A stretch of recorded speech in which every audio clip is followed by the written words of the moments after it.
जय हिंद, वंदे मातरम। स्वागत है आप सभी का गुरुजी वर्ल्ड एग्जाम स्टडी प्लेटफॉर्म में। राष्ट्र हित में शिक्षा, this is Dheeraj Dwivedi from Guruji world.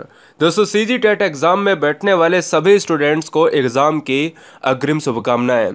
आज इस वीडियो में हम वीडियो नंबर फर्स्ट में क्या करने वाले हैं कि संपूर्ण निचोड़ 3 सब्जेक्ट खत्म करेंगे और तीनों सब्जेक्ट के ऐसे महत्वपूर्ण 110 क्वेश्चन अगर आप कर लेते हैं तो एग्ज़ाम फतेह हो जाने वाला है। हम ईवीएस, सीडीपी, हिंदी महत्वपूर्ण चैप्टर को सब कुछ खत्म करेंगे। 110 क्वेश्चन बिना किसी रुकावट के कंसंट्रेशन के साथ देख लेना। और एक और चीज़ बता दें, वीडियो स्टार्ट होने से पहले यदि आपको शिक्षक और शिक्षिका बनना है तो चैनल को ईमानदारी से सब्सक्राइब कर लें। राष्ट्रहित में कुछ प्लेलिस्ट हमने नीचे दे दी है, इसके बाद वो भी वॉच कर लें। कि ब्राउन पेपर किसे कहा जाता है। 4 ऑप्शंस है, हर 5 सेकेंड में इस क्वेश्चन को उखाड़ना है आपको। देखिए, ब्राउन पेपर की जब भी बात होती है तो ऑप्शंस जूट हो सकता है, कपास हो सकता है, चाय या रबड़। तो इन चारों से कैसे क्वेश्चंस बनेंगे ये भी हम जानेंगे। फिलहाल इस क्वेश्चन का जो आंसर बच्चे ऑप्शन नंबर ए मार रहे हैं वो बिल्कुल सही है। अब देखिए, जो एग्जाम पैटर्न के बदलते अनुसार हम क्वेश्चंस को देखते हैं एग्जाम में, तो 5 से 7 तरीके के क्वेश्चन इन ऑप्शन से पूछे जाते हैं। जैसे कि अगर हम ब्राउन पेपर की बात करें तो वो जूट को कहा जाता है। स्वर्ण रेशा के नाम से जाना जाए तो वो भी दोस्तों हमें जूट के नाम से ही जाना जाएगा। यानी स्वर्ण रेशा किसे कहा जाता है? जूट को कहा जाता है। अगर स्वर्ण रेशा ब्राउन पेपर जूट है तो ये बताओ, जूट का उत्पादन सर्वाधिक किस स्टेट में होता है? तो ये होता है वेस्ट बंगाल, पश्चिम बंगाल में। भारत में चाय का सबसे बड़ा उत्पादक स्टेट कौन सा है? वो है आसाम की चाय, यानी हम कह सकते हैं lands of T. Green gold क्रांति की जब भी बात होती है, क्वेश्चन में कई बार पूछा गया है कि ग्रीन गोल्ड क्रांति किससे संबंधित है। ऑप्शंस चाय होते हैं, बादाम होता है, कॉफी होती है, कहवा होता है, तो वहां पर भी कंफ्यूज नहीं होना है। ग्रीन गोल्ड क्रांति जो है चाय से संबंधित है। इसके अलावा भारत में रबड़ का सर्वाधिक जो है उत्पादक स्टेट कौन सा है? ये केरल है, और मसालों का बाग भी केरल है। तो हमने देखा कि सारे ऑप्शंस को क्लियर किया गया है। और आपको कपास से क्वेश्चन भी पूछा जाता है, कपास से भी लिख लीजिएगा कि जो सफेद सोना है वो किसे कहा जाता है? कपास को कहा जाता है। अगला क्वेश्चन आपके स्क्रीन पर ये रहा। विश्व का पहला ओजोन परत संरक्षण के लिए सम्मेलन कहां पर हुआ था? दोस्तों, क्वेश्चन नंबर 2 आपके स्क्रीन पर है विद व्याख्या के साथ। हम देखेंगे दोस्तों यहां पर कि अगर हमारे पास वेनिस आ जाता है, वियना आ जाता है, दिल्ली है या टोक्यो, इस क्वेश्चन में जितनी भी डिटेल आपको नहीं आती है कृपया उसे पॉइंट बनाकर नोट जरूर कर लें। क्वेश्चन को नोट करना नहीं है, पॉइंट बना के, स्टार बना के चीजों को नोट करें। विश्व का पहला ओजोन परत संरक्षण के लिए जो सम्मेलन हुआ है वो कहां पर हुआ था?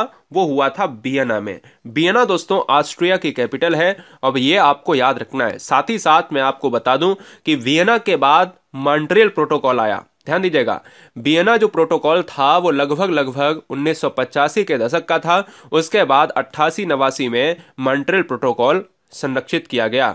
मॉन्ट्रियल प्रोटोकॉल किससे संबंधित है? तो यह दूसरा कदम था ओजोन परत के संरक्षण के बारे में। तो इसका आंसर ओजोन परत से है। ओजोन दिवस मनाया जाता है प्रत्येक साल के 16 सितंबर को। हवाई जहाज प्रायः उड़ते हैं समताप मंडल में, और ओजोन परत भी समताप मंडल यानी स्ट्रेटोस्फीयर में होती है। इसके अलावा और डिटेल में जानेंगे 2 पॉइंट कि मेघ गर्जन वायुमंडल किस परत में होता है। यानी जो बादल का बरसना, बादल का गरजना, आंधी आना, तूफान आना, ये किस में होता है? ये ट्रोपोस्फियर यानी क्षोभ मंडल में होता है। कौन सी गैस वायुमंडल में सर्वाधिक मात्रा में उपस्थित है? तो यह नाइट्रोजन है। यानी नाइट्रोजन का जो परसेंटेज है वो 78% के भी ऊपर है। क्लियर है? सारे फैक्ट आपके क्लियर हो रहे हैं। क्वेश्चन नंबर 3 आपके स्क्रीन पर ये रहा। चैनल पर पहली बार है तो सब्सक्राइब कर लें राष्ट्रहित में, क्योंकि चीजें बिल्कुल आसान सी नहीं, हमें चीजों में फैक्ट ढूंढना है। हम चीजों को चैन बाई चैन से कितने क्वेश्चंस निकाल सकते हैं, क्या हमें कोई अधूरी नॉलेज लेना है? नहीं। अब जैसे क्वेश्चन नंबर चाहे 1 हो, चाहे 2 हो, चाहे 3 हो, ऐसे ही आपको लगातार आपको व्याख्या मिलेगी।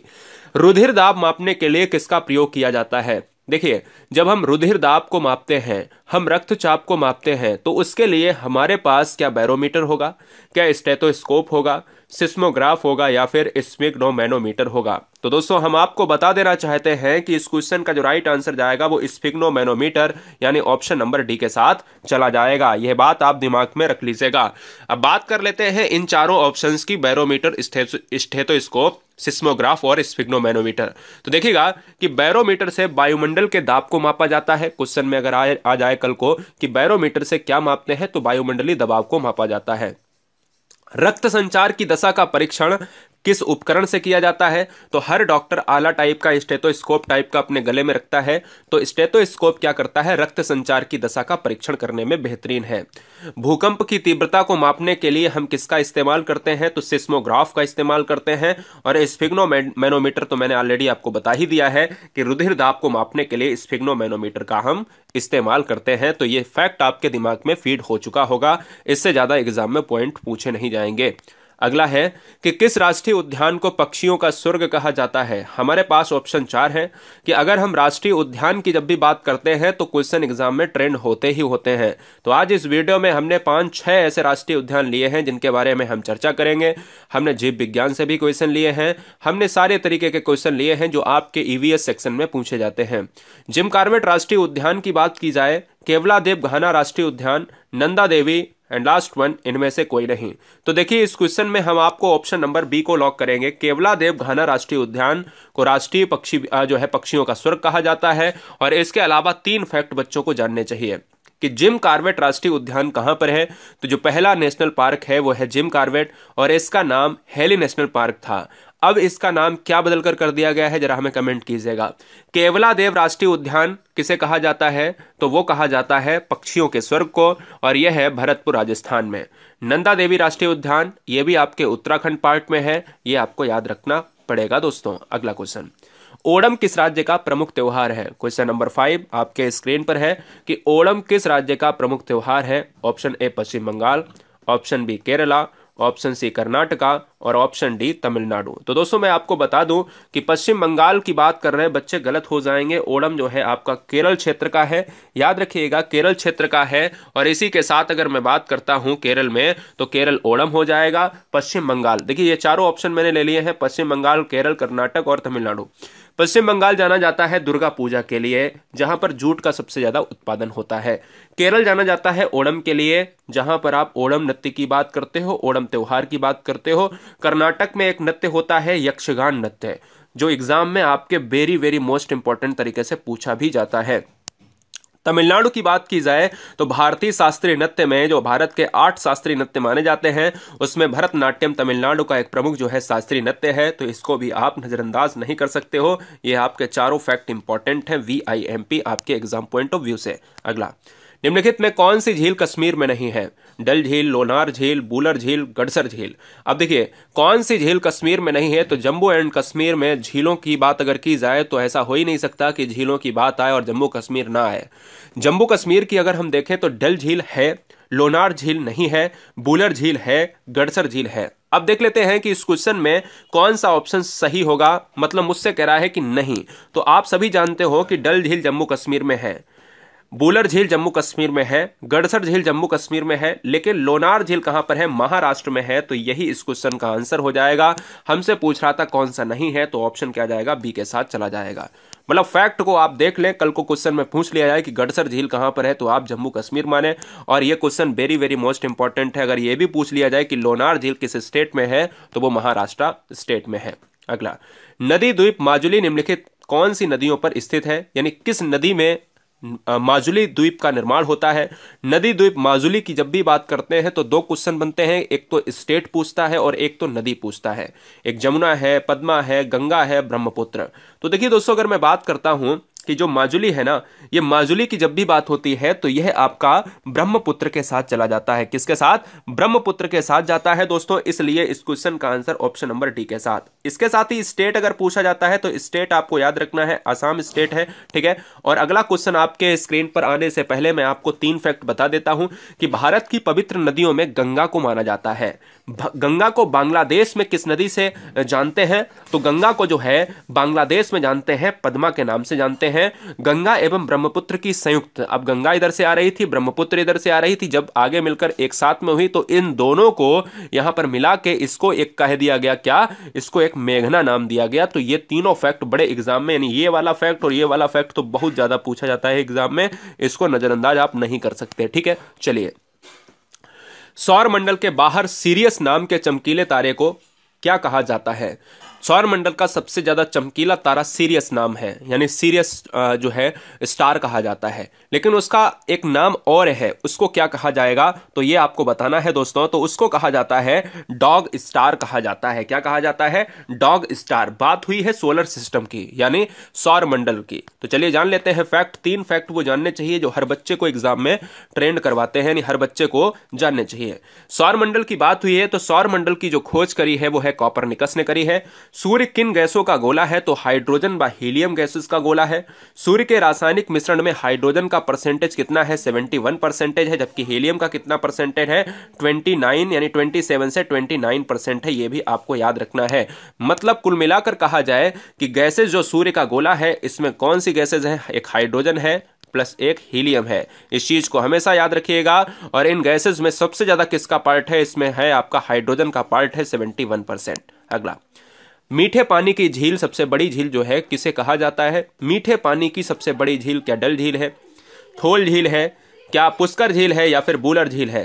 तो दोस्तों अगर मैं बात करता हूं मीठे पानी की जो सबसे बड़ी जो झील है वो है आपकी बूलर झील। ये क्वेश्चन कई बार एग्जाम में ट्रेंड होता है और किताबों में अलग अलग दिया है, आपको गलत नहीं करना है। बूलर झील यानी जो आपका उत्तरी इलाका है जम्मू एंड कश्मीर वाला। पुष्कर झील राजस्थान की बात करता है। और इससे जानने वाले 3 फैक्ट आपको जानने चाहिए। देखिए, हैदराबाद एवं सिकंदराबाद 2 जुड़वा शहर कहे जाते हैं। पहली बात तो ये भारत के 2 जुड़वा शहर हैदराबाद सिकंदराबाद। अब क्वेश्चन आता है कि हैदराबाद और सिकंदराबाद के बीच कौन सी झील स्थित है? तो हुसैन सागर। तो क्वेश्चन में यह भी पूछ लिया जाता है कि हुसैन सागर झील कहां पर स्थित है? हैदराबाद सिकंदराबाद के मध्य।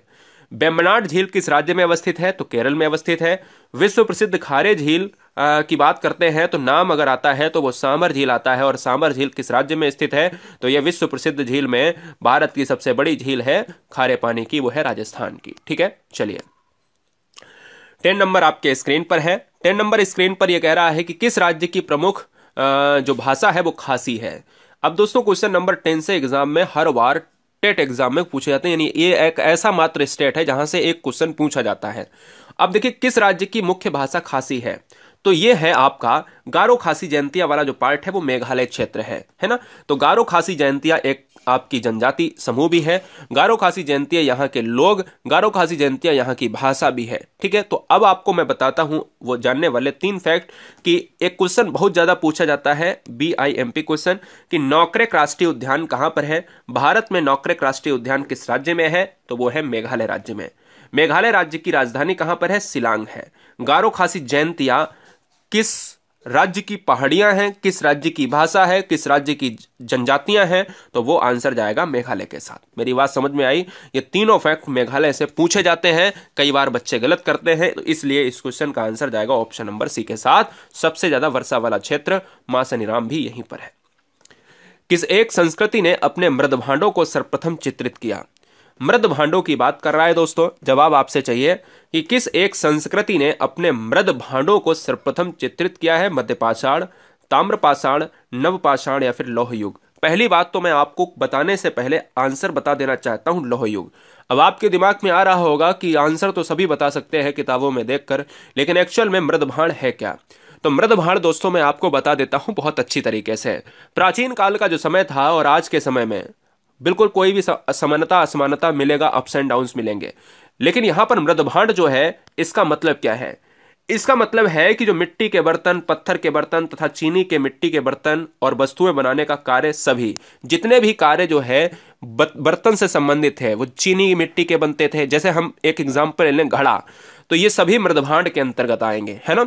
जितने भी बर्तन मिट्टी और चीनी मिट्टी के बनते थे वही मृदभांड कहलाते हैं और इनका सर्वप्रथम चित्रण मिलता है लौह युग में। ठीक है, चलिए निम्नलिखित में कौन सी ग्रंथि वृद्धावस्था में लुप्त हो जाती है? अब देखिएगा इस क्वेश्चन का राइट आंसर क्या होगा। अब आपसे क्वेश्चन तो गलत होंगे ही होंगे, क्योंकि मैं क्वेश्चन ऐसे लाया हूं क्योंकि एग्जाम में अगर ईवीएस सेक्शन ही ऐसा है जो थोड़ा सा टफ पूछा जाता है, तो मैं क्यों यहां पर आपके लिए परेशानी खड़ा करूं, इसलिए मुझे कहीं ना कहीं टफ से टफ क्वेश्चन करा देने। अब देखो क्वेश्चन नंबर 12 आपके लिए थोड़ा सा कठिन भी है, लेकिन थोड़ा सा आसान भी है। अब आप तुक्का मार के ये कह सकते हो, जैसे अगर तुक्का लग जाए तो इसका मतलब ये नहीं कि आप बिल्कुल सही हैं, इसका मतलब आप गलत हैं। एग्जाम में हमें क्वेश्चन सही करना है, हमेशा नहीं भूलना है, कॉन्सेप्ट क्लियर होना चाहिए। तो सबसे पहले कॉन्सेप्ट समझिएगा कि आपके ऊपर अगर वृद्धा अवस्था का प्रकोप होगा, यानी लोग जब बूढ़े होते हैं तो रीजन क्या है? रीजन उसका होता है थाइमस। ध्यान दीजिएगा, रीजन थाइमस होता है। वृद्धावस्था में थाइमस लुप्त हो जाती है। अगर ये थाइमस हमारे शरीर में, जैसे हम लोग अभी क्या है, नौजवान हैं, तो हमारे अगर अंदर थाइमस है तभी तो नौजवान है। समय के अनुसार बदलता जाएगा और थाइमस लुप्त हो जाएगी, तुरंत ये बूढ़ा कर देगी। तो अगर थाइमस बनी रहे हमारे शरीर में तो हम कभी बूढ़े नहीं हो सकते। इसलिए थाइमस क्या है, ये वृद्धावस्था के ऊपर डिपेंड होती है। थाइमस गई तो वृद्धावस्था आ गया। अगला, किस राज्य में राष्ट्रीय उद्यान वैली ऑफ फ्लावर्स स्थित है? उत्तराखंड, जम्मू एंड कश्मीर, हिमाचल प्रदेश, केरला। किस राज्य में राष्ट्रीय उद्यान वैली ऑफ फ्लावर्स स्थित है? तो दोस्तों मैं बता देना चाहता हूं कि इस क्वेश्चन का राइट आंसर जाएगा उत्तराखंड के साथ। यहां पर दो क्वेश्चन पूछे जाते हैं, एक तो शांति घाटी यानी साइलेंट वैली कहां पर है, और एक है फूलों की घाटी यानी फ्लावर्स वैली कहां पर है, तो उत्तराखंड। शांति घाटी केरल में है जो बायोडायवर्सिटी के लिए जानी जाती है। फूलों की घाटी उत्तराखंड में है जो आपका यहां पर, इसकी कैपिटल क्या है कमेंट कीजिएगा, फटाफट कैपिटल कमेंट कीजिएगा। क्वेश्चन नंबर 14 से आपको डिटेल बताऊंगा। विटामिन ई का महत्वपूर्ण स्रोत निम्नलिखित में कौन सा है? विटामिन से संबंधित अगर देखा जाए, ये क्वेश्चन कठिन माना जाता है। विटामिन ई का महत्वपूर्ण स्रोत निम्नलिखित में कौन सा है? ताड़ का तेल, नारियल का तेल हो सकता है, गेहूं अंकुर का तेल, गेहूं अंकुर का मतलब है गेहूं अंकुरित, राई का तेल। तो दोस्तों यहां पर अगर मैं बात करता हूं 14 नंबर का आंसर, तो इस क्वेश्चन का आंसर जाएगा ऑप्शन नंबर सी के साथ। एक्चुअल में मैं आपको बता देता हूं कुछ क्वेश्चन। यहां पर क्या है, एक्चुअल में विटामिन जो ई होता है ना, ई की अगर कमी हो जाती है तो लोगों में अक्सर कर जो है बांझपन रोग पाया जाता है। बांझपन रोग पाया जाता है और फिर डॉक्टर सलाह देता है कि आप गेहूं अंकुरित, चने अंकुरित, इन सभी का उपयोग करिएगा, तो यह बांझपन रोग जो है आपका खत्म हो जाएगा। अब विटामिन की बात हुई है तो विटामिन से संबंधित कुछ पॉइंट जान लेते हैं। रासायनिक नाम पूछे जाते हैं। विटामिन ए का रासायनिक नाम होता है रेटिनाल होता है, और इससे होने वाला रोग रतौंधी होता है। विटामिन बी का रासायनिक नाम होता है थायमीन, होने वाला रोग बेरीबेरी होता है। विटामिन सी का रासायनिक नाम एस्कार्बिक एसिड, होने वाला रोग स्कर्वी या मसूड़ों का फूलना। और विटामिन डी का रोग कैल्सीफेरॉल, जो सबसे ज्यादा पूछा जाता है, होने वाला रोग रिकेटस होता है, जिसको सूखा रोग या हड्डियों से संबंधित रोग कहते हैं। आप समझ में आई? सारी चीजें क्लियर हो गई हैं, तो बढ़ेंगे अगले क्वेश्चन की तरफ। मानव शरीर में रक्तचाप नियंत्रित होता है। मनुष्य के शरीर में रक्तचाप जो नियंत्रित होता है दोस्तों, वो आपको बताना पड़ेगा। क्या अधिवक्र ग्रंथि से जो है नियंत्रित होता है, थायराइड ग्लैंड से, थाइमस से, पीत पिंड से? देखिए दोस्तों, अगर मैं बात करता हूं थाइमस से, तो थाइमस वृद्धावस्था से रिलेटेड है। वृद्धावस्था अगर आता है तो इसका लुप्त होना थाइमस है।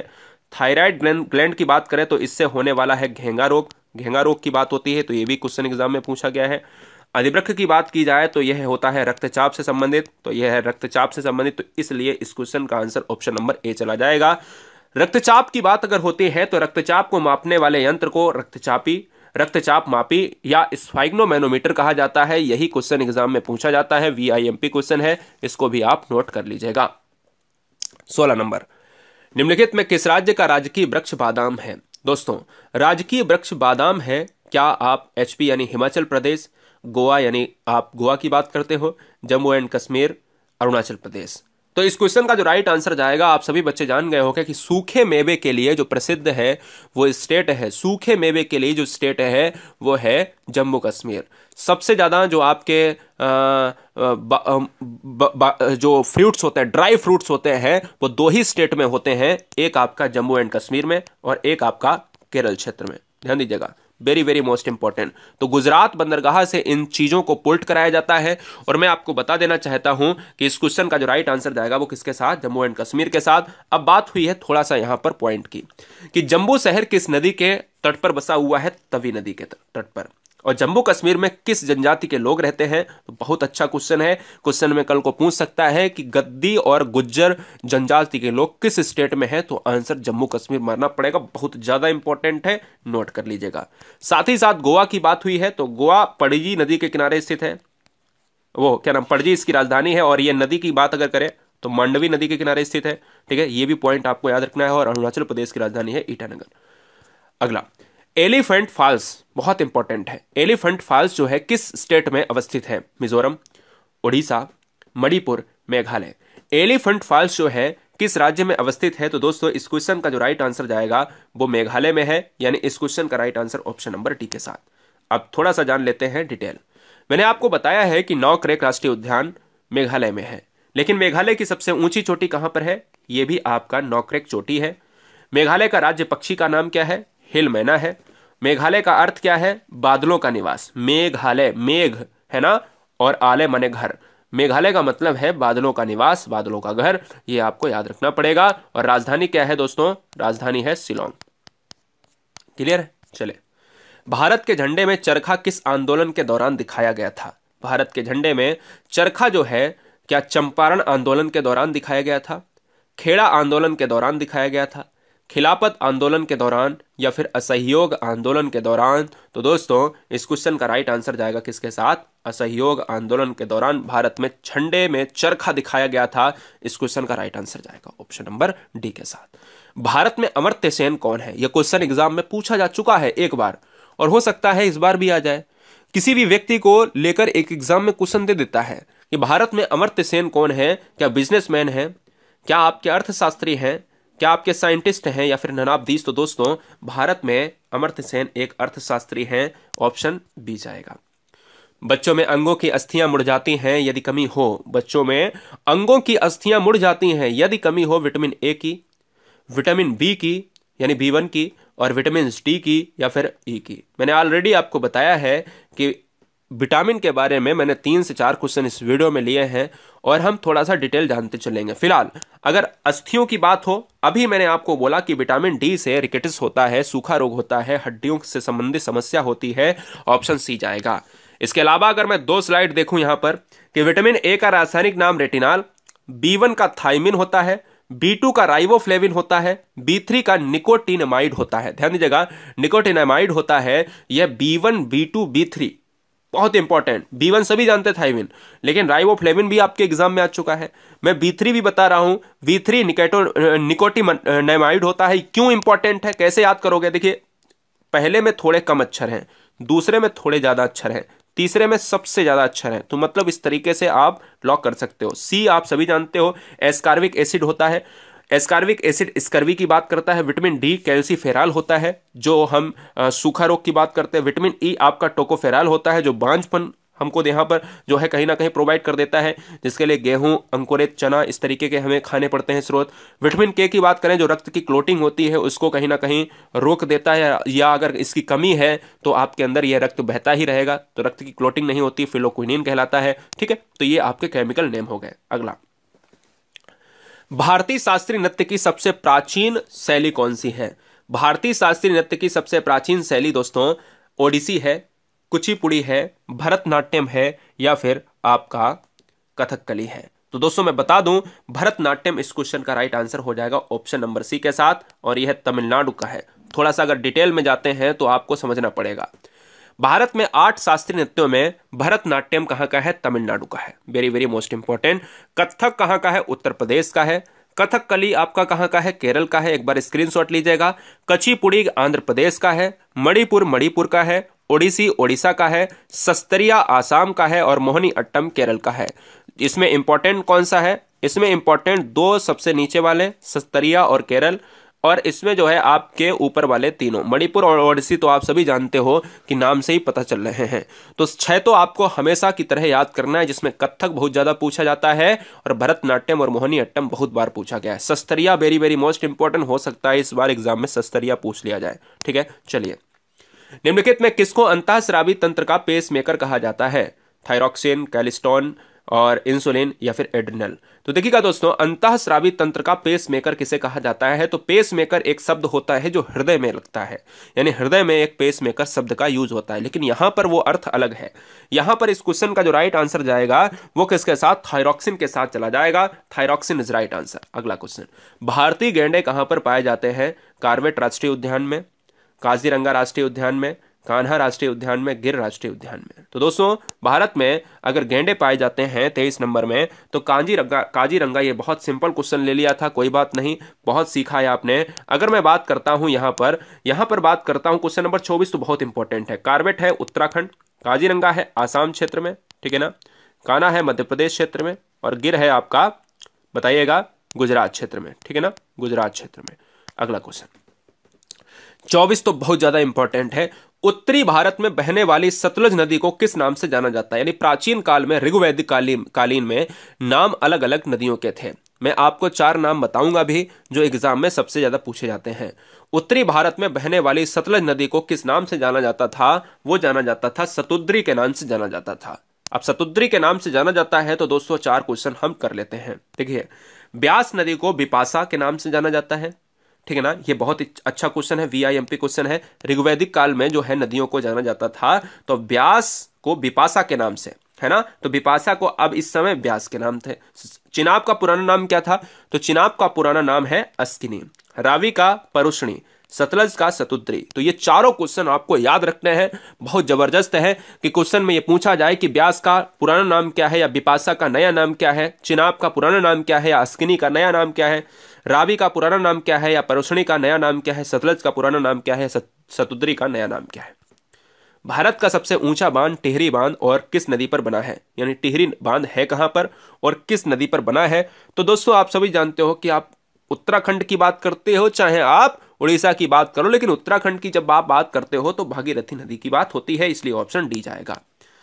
पीनियल ग्लैंड कहां पर स्थित होती है? 26 नंबर।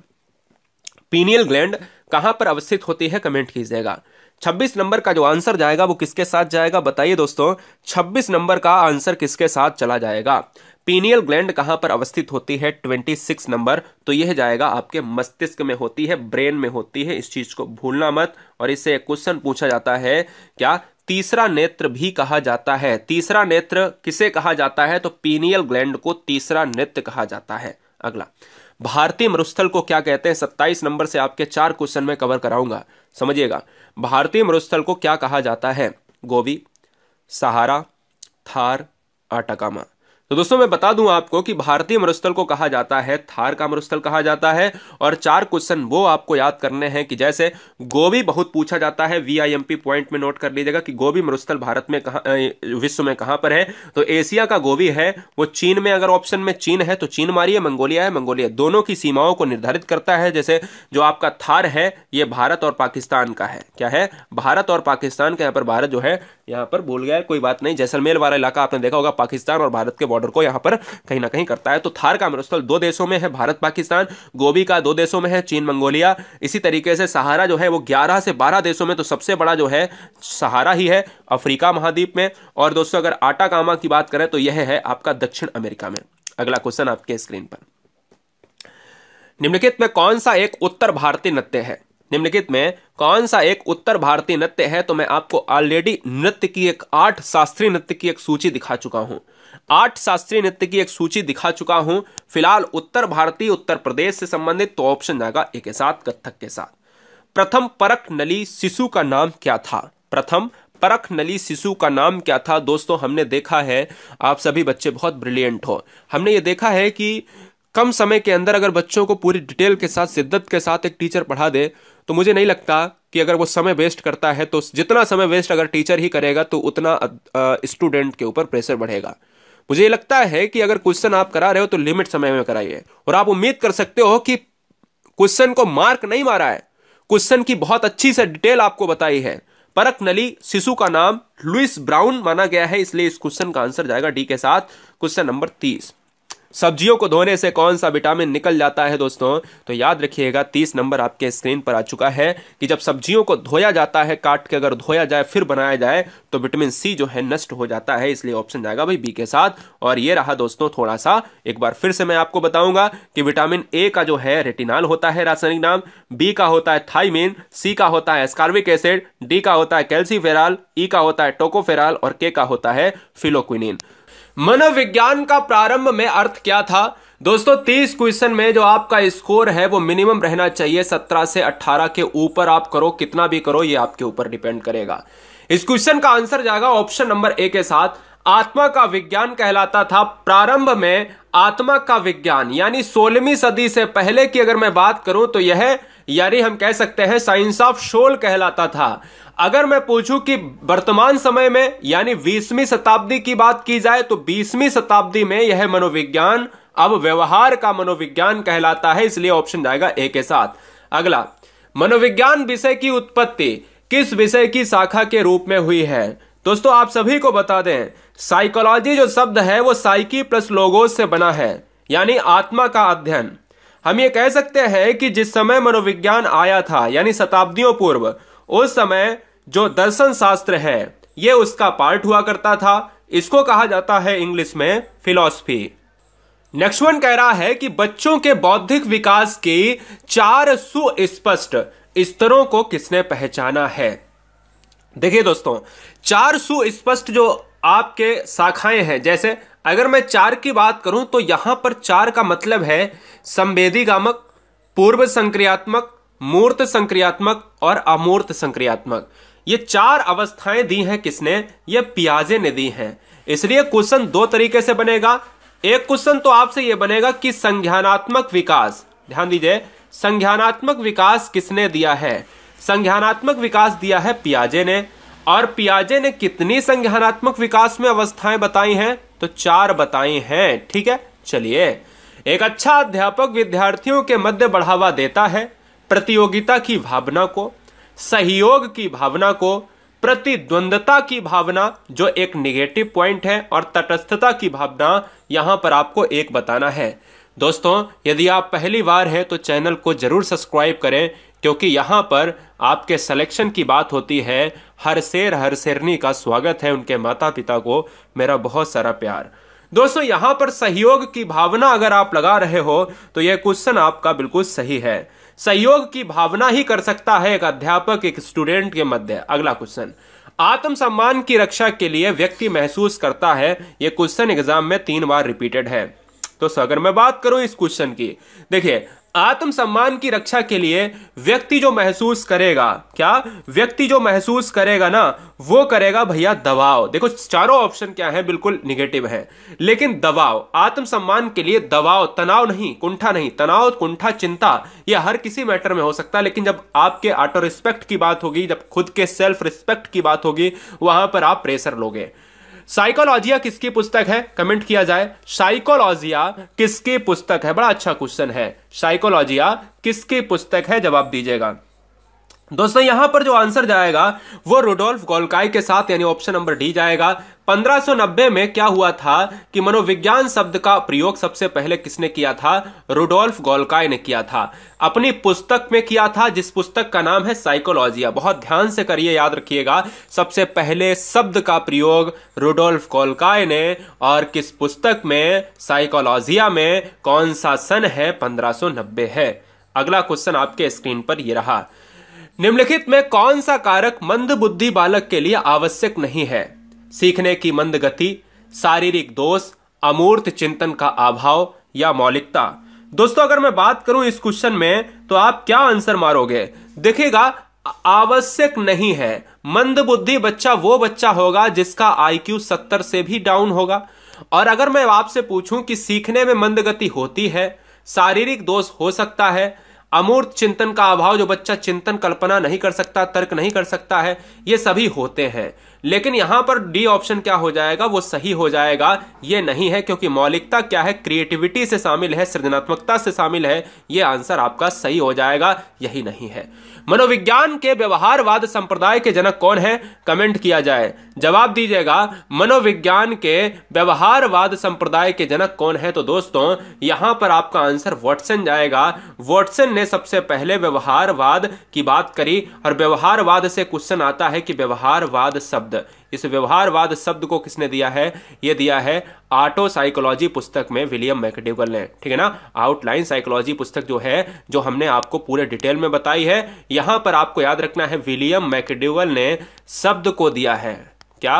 व्यवहारवाद को। लेकिन संप्रदाय के जनक कौन है? वॉटसन है। अगला, मनोविज्ञान आचरण और यथार्थ का विज्ञान है, ये एक चैप्टर तो बहुत इंपॉर्टेंट है। देखिए मनोविज्ञान में अगर देखा जाए तो यह परिभाषा बहुत जरूरी है।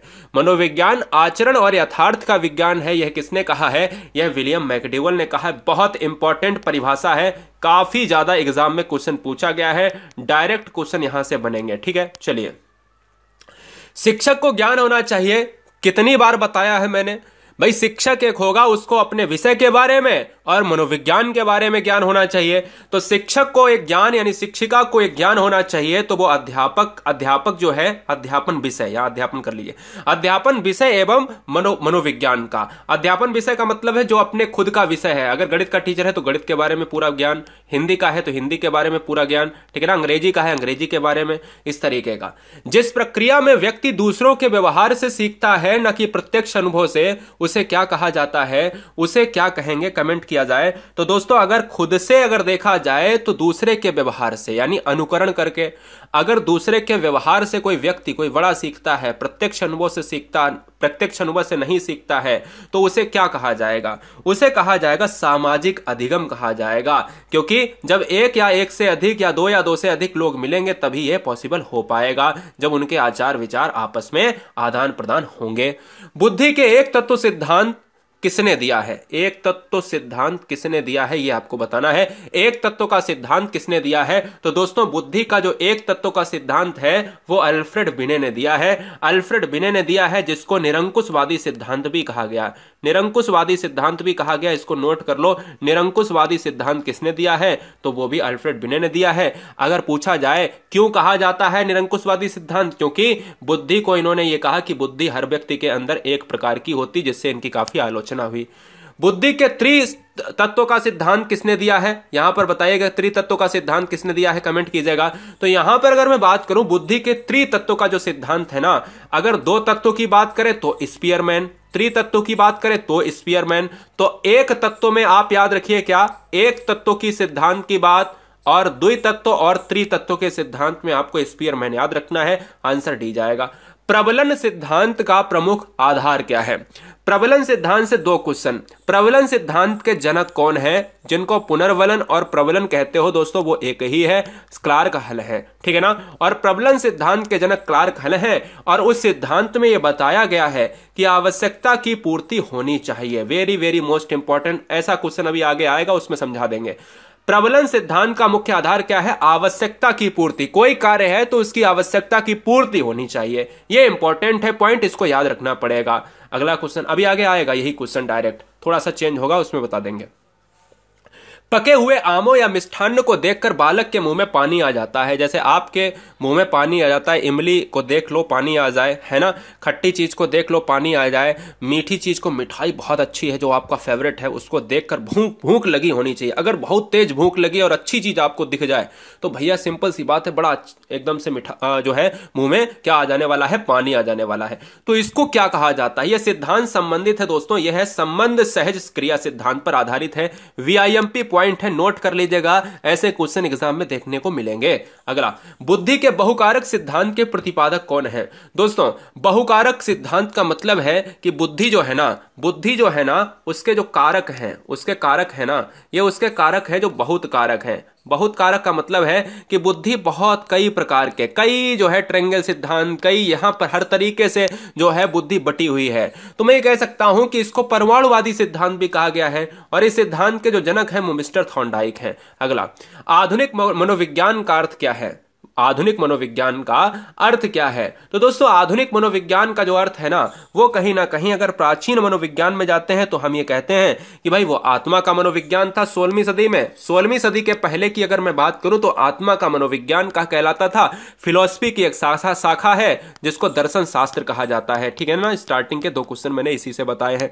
और दोस्तों यहां पर अगर मैं 20वीं शताब्दी में जैसे जैसे अपन लोग आए तो 20वीं शताब्दी में ये कहा गया कि आधुनिक मनोविज्ञान अब व्यवहार का मनोविज्ञान कहलाएगा। अगला, वाइगोत्स्की ने बाल विकास के बारे में क्या कहा है? वाइगोत्स्की ने बाल विकास के बारे में क्या कहा है कि यह संस्कृति के आनुवंशिकी के कारण होता है, यह सामाजिक अंतर क्रियाओं के द्वारा होता है औपचारिक शिक्षा का एक उत्पाद होता है। यह समावेशन और समायोजन का परिणाम होता है। दोस्तों वाइगोस्की ने बाल विकास के बारे में यहां पर एक चीज हमेशा याद रखिएगा कि इन्होंने जेडपीडी का सिद्धांत दिया है, जोन ऑफ प्रॉक्सिमल डेवलपमेंट, यानी अंतस्थ समीपस्थ का विकास का क्षेत्र। इन्होंने ये बताया है कि कोई भी व्यक्ति आपस में तभी चीजों जैसे जैसे बड़ा होगा वैसे वैसे ये कहते हैं कि पियाजे अवस्था के अनुसार होगा। वाइगोस्की ये कहते हैं कि व्यक्ति बड़ा तो होगा लेकिन उसका विकास उसकी अवस्था के दौरान नहीं बल्कि अंतर क्रियाओं के द्वारा होगा, अंतः क्रियाओं के द्वारा होगा, वो समाज में पॉसिबल है। अगला, सीखना आवश्यकता की पूर्ति की प्रक्रिया द्वारा होता है। सीखना आवश्यकता की पूर्ति, ध्यान दीजिए। अब ये क्वेश्चन यहां पर नोट करिएगा। क्वेश्चन देखिए कितना इंपॉर्टेंट है, मैं आपको फिर से बताऊंगा। यहां पर देखिए क्या लिखा था, ये देखिए, प्रबलन का सिद्धांत किसने दिया? क्लार्क हल ने। आवश्यकता की पूर्ति इसमें है, आंसर हो जाएगा अगर पूछे किसने, हल ने। अब ये बताइए 17 नंबर में क्या है, 18 नंबर में, 19 नंबर में, है ना, 19 में। अब 19 में देखिए कितना क्वेश्चन छुपा दिया। आपको भले ही बहुत आता हो लेकिन आप ये गलत कर जाते हो। तो यही तो ऐसे ही कॉन्सेप्ट सीखने चाहिए। सीखना आवश्यकता की पूर्ति की प्रक्रिया द्वारा होता है। सीखना आवश्यकता की पूर्ति की प्रक्रिया के द्वारा होता है, तो ये किसने दिया है? क्लार्क हल ने। लो सिंपल सी बात थी, अभी मैंने ऊपर बताया था क्लार्क हल ने। अगर पूछा जाए कि हल के लिए क्या इंपॉर्टेंट है, कि आवश्यकता की पूर्ति होनी चाहिए, किस सिद्धांत के अंतर? प्रबलन के सिद्धांत के अंतर, है ना, याद रखिए। किस अवस्था में विचारों में परिपक्वता आ जाती है? किस अवस्था में विचारों में परिपक्वता आ जाती है? तो दोस्तों जब परिपक्वता होगी तो बच्चा बड़ा होगा, और अगर बच्चा बड़ा होगा तो वो 12 से 18 साल के एज में होगा। अगर 12 से 18 साल के एज में होगा तो मैं ये कह सकता हूं वो किशोरावस्था के अंतर्गत चला जाएगा। इसलिए ऑप्शन जाएगा किसके साथ? सी के साथ चला जाएगा। अगला क्वेश्चन आपके स्क्रीन पर ले रहा हूं, 21 नंबर। 21 नंबर क्या है? बुद्धि के बालू का सिद्धांत किसने दिया है? देखो, बुद्धि का बहुकारक सिद्धांत, क्या बुद्धि का बहुकारक जो सिद्धांत है ना, वो बहुकारक सिद्धांत है, वो दिया है किसने? थॉर्नडाइक ने। और बुद्धि का बहुकारक सिद्धांत के साथ साथ बालू का सिद्धांत, वो एक ही चीज है। मतलब क्या है? बालू का सिद्धांत का मतलब है कि बहुत सारे कण होना, बहुत सारे कण होना, और बहुकारक में भी बहुत सारी चीजें। परमाणुवादी सिद्धांत भी इसे कहा जाता है, इसलिए ये भी आंसर हमारा सही हो जाएगा। तो बालू याद रखो, क्या बालू का सिद्धांत, इसी को कहा जाता है परमाणुवादी सिद्धांत, परमाणुवादी सिद्धांत, ठीक है ना। और इसी को कहा जाता है क्या? इसी को कहा जाता है बहुकारक सिद्धांत, ठीक है।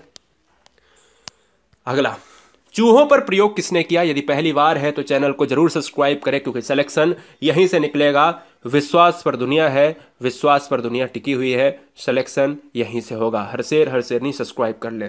चूहों पर प्रयोग किसने किया? दोस्तों चूहों पर प्रयोग किया है रैट। रैट का आप कैसे याद करोगे? स्किनर, स्किनर, नर, रा से शुरू रैट हो जाएगा। तो मैं ये कह सकता हूं रैट हो जाएगा, चूहा हो जाएगा, ऐसे भी याद रख सकते हो। और थॉर्नडाइक की बिल्ली, चूहे की बात करें तो स्किनर, और हम कह सकते हैं क्या, हम चिंपैंजी की बात करेंगे तो कोहलर हो जाएगा। तो फिलहाल ऑप्शन जाएगा डी के साथ। अगला क्वेश्चन, पावलाव का कुत्ता हो जाएगा।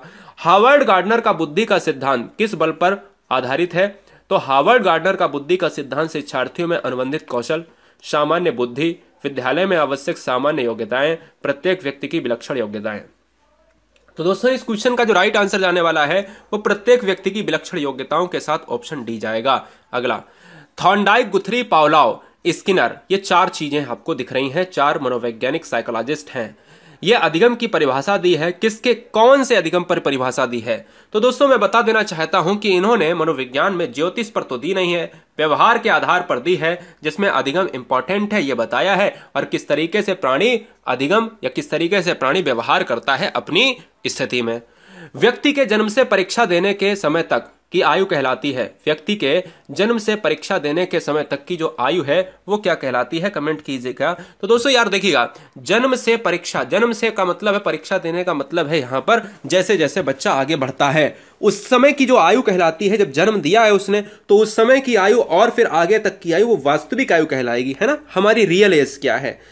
बीएफ स्किनर ने अधिगम में मूल किसे माना है? बीएफ स्किनर ने अधिगम में सबसे मूल तत्व क्या माना है? ये जवाब देना है। पुस्तक को माना है, कार्य को माना है, याचना को, या अभिप्रेरणा को? तो दोस्तों याद रखिएगा अभिप्रेरणा को माना है, ऑप्शन जाएगी डी के साथ। 27 देखिए, आपकी कक्षा का एक बच्चा बा को जो है का पढ़ता है और का को वाह पढ़ता है या लिखता पढ़ता है। तो ये क्या है, कौन से रोग से है? तो दोस्तों याद रखिएगा यह अक्षर में नहीं समझ पा रहा, कोई डब्लू को यम पढ़ता है यम को डब्लू, ठीक है ना। एक अगर कोई बच्चा ए को यू पढ़ता है तो मैं ये कह सकता हूं कि वो कहीं ना कहीं कंफ्यूज है, शब्दों के वर्णमाला में या अल्फाबेट्स में कंफ्यूज है। तो जब कंफ्यूजन वाला कोई भी चीज मिले तो वहां पर डिसलेक्सिया हो जाएगा, डिसलेक्सिया हो जाएगा। देखिए ये टाइफाइड मैंने फिर से दे दिया इस बार, एक बार और मैंने टाइफाइड दिया, ऐसा नहीं हो सकता। अब देखो यहां पर डायरेक्ट साफ साफ है क्वेश्चन, ऑप्शंस मैंने मुझे रखने थे एलेक्सिया, डिसलेक्सिया, अप्रेक्सिया, इस तरीके से ऑप्शन रखता तो भैया आप तो जो है थोड़ा सा आप कंफ्यूज होते। तो यहाँ डिसलेक्सिया हो जाएगा। डिसलेक्सिया में क्या होता है, जब बच्चा कंफ्यूज होता है, जब बच्चा पढ़ नहीं पाता है, तो वहां पर ये चीजें अक्षमता वाले विकार आते हैं। आदत निर्माण में सबसे महत्वपूर्ण भूमिका किसकी होती है? तो आदत निर्माण में जो आदत होती है, कोई बैड हैबिट्स की होती है, कोई अच्छी हैबिट्स में आते हैं, तो वहां पर अभिभावक इंपॉर्टेंट है, शिक्षक भी है, सहपाठी भी है, ऑल अबव हो जाएगा। तो मैं कह सकता हूं डी ऑप्शन हो जाएगा। अगला क्वेश्चन, लास्ट के 2 क्वेश्चन आपके लिए हैं। चैनल पर पहली बार है तो वीडियो को सब्सक्राइब करने के साथ लाइक वाइक कर लेना अगर अच्छा लगे, वरना लाइक वाइक कोई दिक्कत नहीं है। टेलीग्राम से जुड़ने के लिए गुरुजी वर्ड का टेलीग्राम GURUJI एक स्पेस WORAD गुरुजी वर्ड का टेलीग्राम ज्वाइन जरूर कर लें, क्योंकि दिल मिलते हैं यहाँ पर। और दोस्तों ये आपका लोगो रहेगा इस तरीके का, है ना। चलिए बहुत अच्छे। 0 से 25 बुद्धि लब्धि को क्या कहेंगे? तो जन्म से अगर देखा जाए 0 से जो है 25 बुद्धि लब्धि की बात करें, 70 से कम तो होगा तो वो आपका मंदबुद्धि हो जाएगा, और 120 के ऊपर 140 समथिंग की बात करेगा तो प्रतिभाशाली। और बुद्धि लब्धि की बात करेंगे तो ये दोस्तों जड़ बुद्धि जाएगा और जड़ बालक कहलाएगा। ऑप्शन नंबर जाएगा बी के साथ। शर्म तथा गर्व जैसी भावना का विकास किस अवस्था में होता है? बताइए। शर्म, बच्चे के लिए शर्म की बात कर रहे हैं, तो हम ये कह रहे हैं शर्म, बच्चे को शर्म कब लगती है, गर्व कब होता है? तो ये होता है आपका 6 से 12 की एज में। क्या 6 से 12 की एज में होता है? और 6 से 12 की जो एज होती है ना, ये होती है बाल्यावस्था की होती है, इसलिए ऑप्शन जाएगा बी के साथ। निम्नलिखित में कौन सी रचना प्रेमचंद्र की नहीं है? एक बार आपसे बस जोरदार अपील हमारी यही है कि हमारा परिवार होने के नाते आप अपने मित्रों को शेयर करें। इससे इंपॉर्टेंट ये बात जरूरी है कि आपका लास्ट तक वीडियो में बना रहना बहुत इंपॉर्टेंट है। आंसर जाएगा दोस्तों ऑप्शन नंबर डी के साथ। 4 क्वेश्चन तैयार कर लीजिएगा। पहला, कायाकल्प किसकी रचना है? अगर कल को क्वेश्चन एग्जाम में पूछा जाता है कि कायाकल्प किसकी रचना है, तो आंसर तुरंत यहां पर आपको दिमाग में आना चाहिए कि प्रेमचंद्र की रचना है। अगर कल को एग्जाम में क्वेश्चन रंगभूमि आ जाता है, तो रंगभूमि, गोदान, गवन सभी को पता है, लेकिन फिर भी मैं बता दे रहा हूं प्रेमचंद्र की रचना है। कर्मभूमि किसकी रचना है? प्रेमचंद्र की रचना है। तो फिर कौन सी रचना नहीं है प्रेमचंद्र की, जो यहां पर पूछा गया है?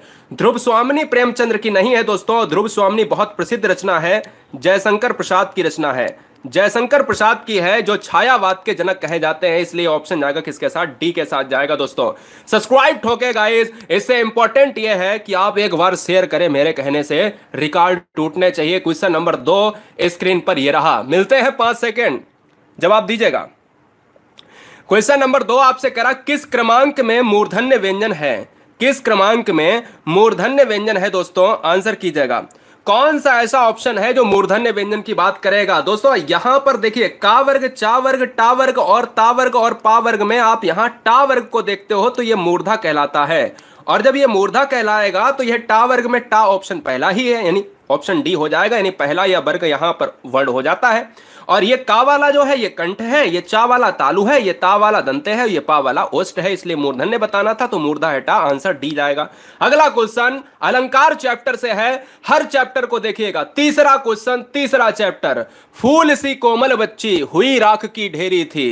क्या दोस्तों? फूल सी कोमल बच्ची हुई राख की ढेरी थी में कौन सा अलंकार है? जरा ठोक के बताओ हमें, आंसर क्या होगा? दोस्तों इस क्वेश्चन का आंसर जाएगा, देखो ट्रिक समझ लो, ट्रिक समझ लो जवानों। अगर आपसे पूछा जाए कि सा है या सी है, अगर सा और सी आता है किसी भी क्वेश्चन में, तो समझ लो वह आंसर उपमा अलंकार हो जाएगा जवानों। क्लियर है? उपमा अलंकार की क्या पहचान? अगर सा और सी आता है तो उपमा अलंकार होगा दोस्तों। अगला क्वेश्चन, कबीर ने रहीम से कहा। अरे भाई कुछ तो कहा होगा, इतनी इंपॉर्टेंट बात तो की होगी। कबीर ने रहीम से कहा, वाक्य में कौन सा कारक होगा? जरा बताइएगा। क्वेश्चन का भैया एकदम से भरता बना देना है। 4 नंबर का आंसर मिनिमम सेकंड के अंदर। बताओ दोस्तों, इस क्वेश्चन का अगर आप आंसर मार रहे हो करण, तो गलत है। देखिए साफ साफ लिखा है, क्या लिखा है? साफ साफ लिखा है कि कबीर ने रहीम से कहा, तो हम यहां पर कर्ता ने कर्म को अकर्ता ने आएगा। अब कर्ता ने आएगा तो हम ये कहेंगे कि भाई ने भी आ और से भी आ रहा है। हम क्या कहेंगे कि भाई ने भी आ रहा है और से भी आ रहा है। अब हम किसके अनुसार लगाएं, ने के अनुसार या से के अनुसार? तो दोस्तों हमेशा याद रखो, जब ऐसे क्वेश्चन में उलझाया जाए तो आपको क्या करना है, आपको वहां पर कर्ता ना देखकर कर्म देखना है। इसलिए ऑप्शन सी जाएगा, कर्म कारक हो जाएगा। यह क्वेश्चन एग्जाम में काफी विवादों में रहा है और पूछा गया है। अच्छा, कारक कितने होते हैं यह बताओ कमेंट करके। कारक दोस्तों क्रिया से संबंध रखते हैं। कारक की संख्या होती है पूरी 8 होती है। जिन व्यंजन वर्णों के उच्चारण में मुख से कम श्वास निकलती है उन्हें क्या कहते हैं? कमेंट कीजिए, उन्हें क्या कहते हैं? जवाब दीजिएगा, आंसर क्या होगा? दोस्तों अगर मैं आपसे पूछूं कि जिन ऐसे वर्ड बताओ जहां पर उच्चारण भैया करें तो श्वास कैसा हो, श्वास जो है आपकी कम निकले, तो कम का मतलब होता है अल्प। अल्प दोस्तों, तो अल्प प्राण व्यंजन हो जाएगा। अल्प प्राण व्यंजन कौन से वर्ग के होते हैं? तो जैसे का, खा, गा, घा और इंग्या है, तो एक छोड़ दो एक, एक छोड़ दो एक, पहले तीसरे पांचवें के वर्ग के वर्ण अल्प प्राण कहलाते हैं। और महाप्राण दोस्तों दूसरे और चौथे वर्ग के कहलाते हैं। महाप्राण में बोलने से ज्यादा श्वास निकलती है, अल्प प्राण को बोलने से कम श्वास निकलती है। इसलिए आंसर ठोक के बी ऑप्शन लॉक करेंगे। क्वेश्चन नंबर नेक्स्ट, जवाब दीजिएगा। क्वेश्चन नंबर नेक्स्ट आपसे क्या कह रहा है? आपसे कह रहा है निम्नलिखित में जवानों स्त्रीलिंग बताओ। हर शेर नहीं, जरा बताइए ठोक के आंसर क्या होगा, बताइए दोस्तों। एक बार आपसे निवेदन मेरा रहेगा, मेरा बहुत ज्यादा मन है कि आपसे मैं बात करूं। आज पहले ही बता दिया टेलीग्राम पे कि एक बार शेयर कर देना है आपसे, ठीक है? और बने रहना है साथ में। हर बहन हर भाई का मैं कमेंट देख रहा हूं एक स्क्रीन पर जिसमें हर बच्चा कमेंट कर रहा है। निम्नलिखित में स्त्रीलिंग कौन सा है? स्त्रीलिंग कौन सा है? देखो, जूस पिया जाता है तो पुल्लिंग, नीलम पहना जाता है, नीलम एक क्या है? नीलम दोस्तों, नीलम उंगली में पहना जाता है, वो पुल्लिंग हो जाएगा। मूंगा दोस्तों, मूंगा की चट्टानें होती हैं और मूंगा भी पहना जाता है, ये पुल्लिंग हो जाएगा। झल्लाहट, चिल्लाहट, कड़वाहट, सुन लो, झल्लाहट, चिल्लाहट, कड़वाहट, ये क्या है? स्त्रीलिंग। कोई बच्चा देखिए नीलम लगा रहा, अरे नीलम कोई लड़की यहां पर नहीं है। जब यार दिमाग लगाना पड़ता है कि अगर मूंगा दिया गया है तो नीलम क्या है? नीलम दोस्तों क्या है? अब आपको मैं ये कैसे कह दूं कि भाई नीलम कोई लड़की ही है? हो सकता है नीलम किसी लड़के का नाम हो। अब आप कहोगे अरे ये कैसे हो सकता है? आपने देखा नहीं, बहुत लड़कों के नाम सरोज होते हैं और बहुत लड़कियों के नाम भी सरोज होते हैं। ये आपको थोड़ा सा अजीब लगेगा, आपके परिवेश में, सामाजिक परिवेश में देखिए तो कुछ भी हो सकता है। आंसर क्या जाएगा? झल्लाहट, चिल्लाहट, कड़वाहट हमेशा स्त्रीलिंग होते हैं। अगला क्वेश्चन बहुत जबरदस्त क्वेश्चन है, देखिए क्वेश्चन क्या कह रहा है। क्वेश्चन क्या कह रहा है दोस्तों? क्वेश्चन यहां पर यह कह रहा है साफ साफ, क्या होता है कि भाई लिंग वचन के अनुसार जो कभी नहीं बदलते, लिंग वचन के अनुसार जो कभी नहीं बदलते उन शब्दों को क्या कहते हैं? उन शब्दों को दोस्तों क्या कहेंगे? तो हमारी बात मानो भैया, हमने आपको क्या बताया था? नए परिवार हमेशा याद रखें, एक होता है व्यय, व्यय माने होता है खर्च करना, व्यय माने खर्च करना, और आ अगर मैं आगे व्यय के लगा दूं मतलब जो अपनी स्थिति को जैसा का तैसा रखते हैं। व्यय का मतलब होता है बदल जाना, ठीक है, खर्च हो जाना। जो बदले ना उनको अव्यय कहते हैं दोस्तों। यह बात याद रखो कि जो ना बदले, हमेशा एक ही स्थिति में रहें। जैसे बहुवचन में आप तथा यूज कर दो तो तथा का कभी भी स्त्रीलिंग नहीं होगा, कभी भी बहुवचन नहीं होगा, तथा हमेशा तथा ही रहेगा, ठीक है। अगला क्वेश्चन, अत्याचार और देव्यागम, ध्यान दीजिए, अत्याचार और देव्यागम क्या है? देव्यागम में कौन सी संधि है?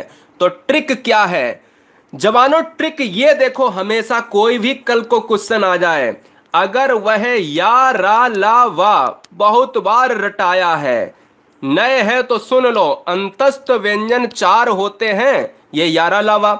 अगर इनके ऊपर कोई आधा वर्ड लटका है, किनके ऊपर, यारा और लावा के ऊपर, देखिए यहां पर या के ऊपर बा लटका है और या के ऊपर ता लटका है, तो ये दुनिया की हर संधि यड़ संधि हो जाएगी। आंसर डी जाएगा। अगला क्वेश्चन, द्वित्व व्यंजन का प्रयोग किस शब्द में नहीं हुआ है? देखो एक चुटकी का है ये चैप्टर, एक क्वेश्चन यहां से पूछा ही जाएगा। बोलो सर कैसे? द्वित्व व्यंजन क्या होता है? द्वित्व व्यंजन दोस्तों एक ऐसा व्यंजन होता है, देखना 1 सेकंड में इस चैप्टर को उड़ा देंगे। द्वित्व व्यंजन का मतलब होता, द्वित्व माने दो होता है, दो या दो से अधिक जब कोई शब्द जब कोई वर्ड रिपीट होते हैं, जैसे जैसे बिल्ली, ये द्वित्व है। क्या है? जैसे बिल्ली दोस्तों ये द्वित्व है। अगर एक वर्ड तुरंत रिपीट हो तो द्वित्व हो जाएगा। जैसे सच्चा, ये द्वित्व है। बोले सर यस है, चा और चा आ रहा। बोले कुत्ता, ता और ता दोबारा आया, एकदम से आने चाहिए। बोले बग्गा, गा और गा आ रहा, इसमें नहीं आया, तो यही आंसर हो जाएगा। मुझसे पूछा था कौन सा नहीं आएगा, मैंने कहा ये बताओ ये चच्चा कैसा वर्ड है? बोले चच्चा ये कैसा वर्ड है? ये द्वित्व है। बिल्ली, कुत्ता, बच्चा, ये बच्चा कैसा वर्ड है? ये दोस्तों बच्चा। जब कोई भी वर्ड दोबारा तुरंत रिपीट हो जाए वो द्वित्व है। चैप्टर खत्म दोस्तों, नहीं पूछा है, यहां नहीं रिपीट हुआ है। अगला क्वेश्चन, अखरावट के रचनाकार कौन है जवानों? बताइए अखरावट के रचनाकार कौन है? देखो जवानों यहां पर अगर मैं बात करूं, दो क्वेश्चन कभी मत भूलना। एक आपको पद्मावत जो विश्व प्रसिद्ध रचना है बताने की आवश्यकता नहीं है, और एक मैं बड़ा बड़ा लिखता हूं अखरावट, अखरावट, और एक और मैं रचना लिख देता हूं, मैं छोटा कर देता हूं। देखिए एक पद्मावत आपको कभी नहीं भूलना है। क्या? पद्मावत नहीं भूलना है। एक दोस्तों अखरावट नहीं भूलना है, और एक दोस्तों आखिरी कलाम नहीं भूलना है। आखिरी कलाम रिटन बाय भैया किसके द्वारा? जायसी के द्वारा। ये तीनों रचनाओं का आंसर एक होगा, इससे बाहर जायसी साहब नहीं जाने वाले हैं। आंसर ऑप्शन डी जाएगा। आगे बढ़ूंगा, भाषा की सार्थक लघुत्तम इकाई जवानों कौन सी है? मिलते हैं पूरे 5 सेकेंड, उखाड़िए क्वेश्चन को। शब्द, वाक्य, वर्ण, उपवाक्य, बताओ।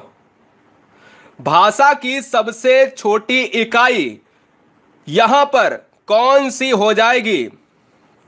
कौन सी हो जाएगी बताइए? बहुत बढ़िया।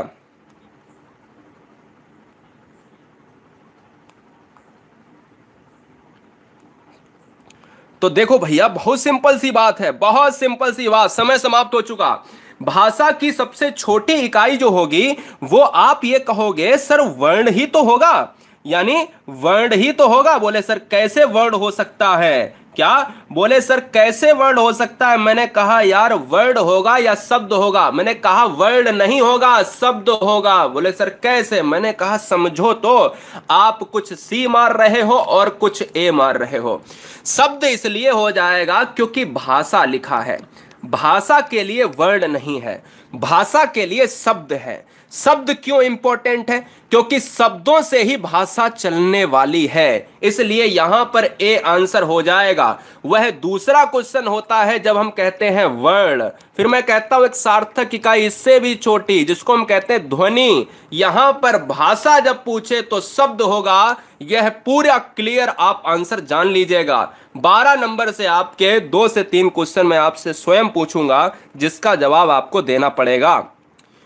मुझसे आपका एक प्रश्न रहेगा होमवर्क में, मुझे आप ये बताइएगा कि आकाशदीप और रानी केतकी की कहानी और प्रेम सागर, ये तीनों रचनाएं जो आपको यहाँ दिख रही हैं, ये तीनों रचनाएं एग्जाम में 100 से भी ज़्यादा बार पूछी गई रचनाएं हैं। मतलब आपको गिनती नहीं मिलेगी छोटे बड़े एग्जामों में। अब आपसे मैं पहले ये क्वेश्चन करवा लेता हूं। 12 नंबर आपसे कह रहा है हिंदी की प्रथम कहानी का नाम बताओ। हिंदी की प्रथम कहानी का नाम, और क्वेश्चन नंबर 13 फिर बहुत इंपॉर्टेंट है। हिंदी की प्रथम कहानी का नाम दोस्तों इंदुमती है। क्या है? इंदुमती हो जाएगा। यह बात दिमाग में भेजे में बैठ लीजिएगा। क्या हो जाएगा? इंदुमती। अब बात आती है प्रेम सागर के रचनाकार कौन है, तो बहुत बार पूछा गया है, लल्लू लाल जी हैं। ठीक है। रानी केतकी की कहानी के रचनाकार कौन है? इंसा अल्लाह खान साहब हैं, तो इंसा अल्लाह जी हम यहां पर लिखे दे रहे हैं। आकाशदीप के रचनाकार कौन हैं, जो बहुत बार पूछा गया है, तो जयशंकर प्रसाद इसके रचनाकार हो जाएंगे। और इंदुमती यहां पर आपको बताना है कि अगर प्रथम कहानी है तो 12 का डी आंसर हो जाएगा। इंदुमती के रचनाकार कौन है? तब तक मैं अगला क्वेश्चन लेता हूं। 13 नंबर बहुत बार पूछा जा चुका है, ध्यान दीजिए। बहुत सारे बच्चे कंफ्यूज रहते हैं कि उत्क्षिप्त व्यंजन कौन सा नहीं होगा, कौन सा होगा। उत्क्षिप्त व्यंजन दोस्तों कौन सा है? उत्क्षिप्त व्यंजन हमेशा याद रखो, अगर पूछा जाए कितने वर्णमाला में उत्क्षिप्त व्यंजन हैं, तो दोस्तों वर्णमाला में उत्क्षिप्त व्यंजन की संख्या 1 है। उत्क्षिप्त व्यंजन कौन सा है? तो उत्क्षिप्त व्यंजन ये वाला ढक्कन वाला ढा हो जाएगा मेरे लाल। और वर्णमाला किसे कहते हैं? अगर लिख दिया है तो वर्णमाला कहते हैं वर्णों के व्यवस्थित समूह को वर्णमाला कहा जाता है गाइस। यह बात दिमाग में बैठा लीजिएगा, इस चीज को आप दिमाग में रट लीजिएगा, ठीक है, सेट कर लीजिएगा। आपके आईक्यू को चेक करने वाला क्वेश्चन 14 नंबर आ चुका है स्क्रीन पर, ध्यान दीजिए। सिक्के डॉट डॉट हैं, सिक्के डॉट डॉट हैं, सिक्के डॉट डॉट है, रिक्त स्थान की पूर्ति करना, यहां पर रिक्त स्थान की पूर्ति करना है, जवाब दीजिए। तो दोस्तों सिक्के हमेशा खनकते हैं, ये बजते हैं, बोलते हैं, ये आप कर सकते हो, लेकिन जो रियल आंसर होना चाहिए वो क्या है? वो एक ही आवाज निकलेगी आपके मुंह से कि अगर जेब में सिक्के पड़े हैं तो वो बजेंगे या खनकेंगे, तो खनकते हैं, इसलिए ऑप्शन जाएगा बी के साथ। नेक्स्ट क्वेश्चन 15 नंबर आपसे पूछ रहा है, आपको 2 क्वेश्चन बताने हैं, ध्यान दीजिए। एक तो क्वेश्चन ये बताना है कि कवि का स्त्रीलिंग क्या होगा, और वो भी बर्तनी भी शुद्ध लिखना है स्त्रीलिंग में, कवि का यानी स्त्रीलिंग जो भी हो। और दूसरा ये बताना है कि कवि का बहुवचन क्या होगा। जल्दी से कमेंट कीजिएगा, बहुवचन क्या होगा और स्त्रीलिंग क्या होगा।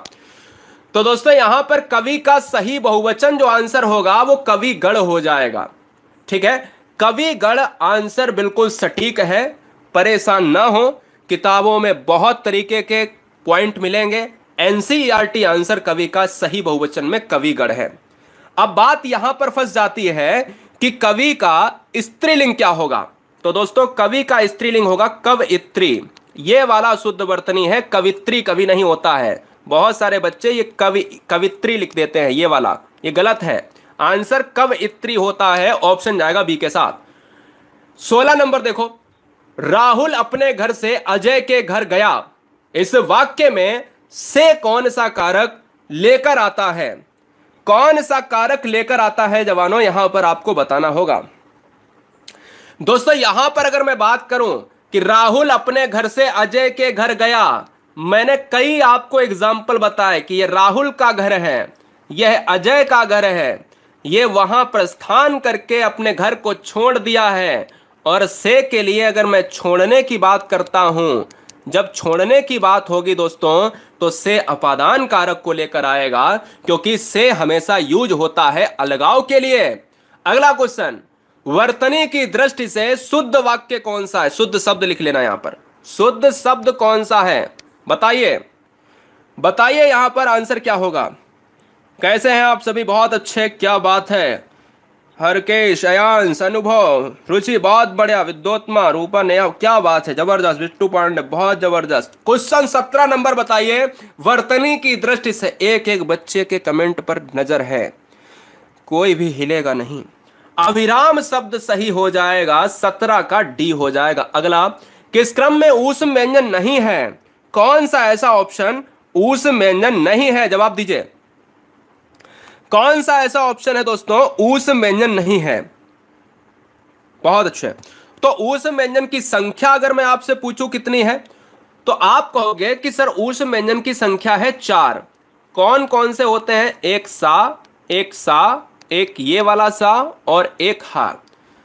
तो भाई देख लेते हैं, ये भी है, ये भी है, ये भी है, लेकिन ये वाला यहां पर नहीं होगा। आंसर यही हो जाएगा, 18 का आंसर सी हो जाएगा। कितने होते हैं? यह होते हैं 4, आंसर सी। ये क्या है? यह दोस्तों अंतस्थ व्यंजन है। अंतस्थ कितने होते हैं? 4, या, रा, ला और वा, इनकी भी संख्या 4। अगला, सिक्का जमाना मुहावरे का सही अर्थ क्या होगा? सिक्का जमाना मुहावरे का सही अर्थ क्या होगा? तो दोस्तों, सिक्का जमाने का मुहावरा अर्थ होता है कि प्रभाव को स्थापित करना। प्रभाव को स्थापित करना ही सिक्का जमाने का शाब्दिक सही अर्थ को लेकर आता है कि अगर अपने समाज में लोगों के बीच में अपना सिक्का जमा लेते हो तो आप सर्वश्रेष्ठ कहलाओगे। आपका प्रभाव है लोगों के बीच में। अगला क्वेश्चन 20 नंबर चैप्टर का नाम है समास। जरा उखाड़ के फेंकिएगा, समास को देख लेते हैं कितना भाई 30 मार्क का है। चलो, अष्टाध्यायी और सतसई में कौन सा समास होगा?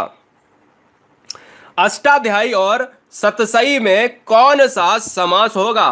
तो मैं कहूंगा आपसे कि अष्टाध्यायी को हम कहते हैं पाणिनि की रचना है क्या? कमेंट करके बताओ मुझे। सतसई की बात करें तो बिहारी सतसई की रचना है क्या?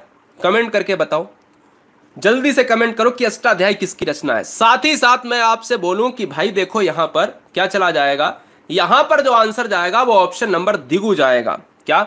दिगु जाएगा, क्योंकि कई बार ये देखा गया है बहुब्रीहि समास को बच्चों ने लगाया और आयोग ने गलत कर दिया, क्योंकि नाम यहां पर है संख्या का और जब डिजिट आते हैं तो वहां संख्या ही निरूपित की जाती है और संख्यावाची जब चीजें प्रधान में होती हैं तो वहां द्विगु समास की प्रधानता होती है। अगला क्वेश्चन, हिंदी में समास कितने होते हैं? फिर से बताऊंगा, 6 प्रकार के होते हैं। निम्नलिखित में कौन सा शब्द स्त्रीलिंग और पुल्लिंग दोनों में प्रयुक्त होता है? कौन सा ऑप्शन यह है कि जो दोनों में प्रयुक्त होता है वो स्त्रीलिंग भी है और पुल्लिंग भी है? तो उसे याद रखिएगा, चील हमेशा विवादों में रहा है। आपने देखा होगा, एग्जाम दिए भी होंगे, और चील हमेशा स्त्रीलिंग और पुल्लिंग के बीच में फिरता रहा है। लेकिन हमेशा वो स्त्रीलिंग और जो है पुल्लिंग में क्या माना जाता है? स्त्रीलिंग माना जाता है, तो पुल्लिंग नहीं माना जाता है। विद्वान में आपका विद्वान हमेशा पुल्लिंग होता है, क्योंकि विद्वान का स्त्रीलिंग विदुषी होता है, आपको पता है ना। और खरगोश की बात करें तो खरगोश हमेशा पुल्लिंग होता है, और यहां पर यह आंसर गलत हो जाएगा, आंसर सी जाएगा। देखिए, चित्रकार में हमेशा आप याद रखो कि मेल भी हो सकता है, फीमेल भी हो सकता है। जिस तरीके से मैंने पिछले सेशन में यह बताया था कि डॉक्टर के पास आप जा रहे हो तो आपको यह पता ही नहीं है कि डॉक्टर क्या है, डॉक्टर मेल भी है, फीमेल भी है। कोई फीमेल के लिए डॉक्टर का दूसरा वर्ड कभी यूज हुआ है? नहीं ना। तो इसलिए चित्रकार के लिए कभी दूसरा वर्ड यूज नहीं होगा। अगला क्वेश्चन, निम्नलिखित में कौन सा वर्ड उच्चारण की दृष्टि से दंत नहीं है? उच्चारण की दृष्टि से दंत नहीं है, जवाब दीजिए। देखिए दोस्तों, भागने का कोई मतलब नहीं है। भागने का मतलब यह है 22 नंबर में 50 क्वेश्चन कराऊंगा और 22 नंबर पे मैं भी रोक सकता हूं, ठीक है। इसलिए हर बहन हर भाई से मेरा विनम्र निवेदन रहेगा, ये मुझे निवेदन नहीं करना चाहिए, समझ रहे ना। तो ये निवेदन इतना ही है कि हर शेर हर शेरनी हर गृहिणी से बस इतना निवेदन है कि अपने 22 नंबर क्वेश्चन से आने वाले 50 क्वेश्चन तक अपनी स्क्रीन पर थोड़ा सा कंसंट्रेशन बना लो और काम करते रहो, जो भी कर रहे हैं या कर नहीं है। निम्नलिखित में कौन सा वर्ण उच्चारण की दृष्टि से दंत नहीं है? तो यहां पर जो आंसर जाएगा वो ऑप्शन नंबर किसके साथ? डी के साथ। क्योंकि ता वर्ग क्या कहलाता है? ता वर्ग कहलाता है दंत कहलाता है। क्या कहलाता है? दंत कहलाता है। और ता वर्ग में होता क्या है? एक ता होता है, एक था होता है, एक दा होता है, एक ना होता है, एक धा। उल्टा लिख गया, कोई बात नहीं, ता था दा था ना। चलो, यहां पर ये मूर्धा में आता है, तो ये मूर्धा में अगर आएगा तो ये मूर्धा हमारा आंसर हो जाएगा, क्योंकि मुझसे नहीं है, पूछा गया है।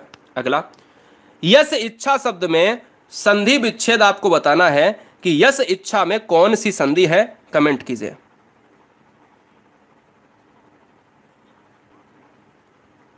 चलो भाई,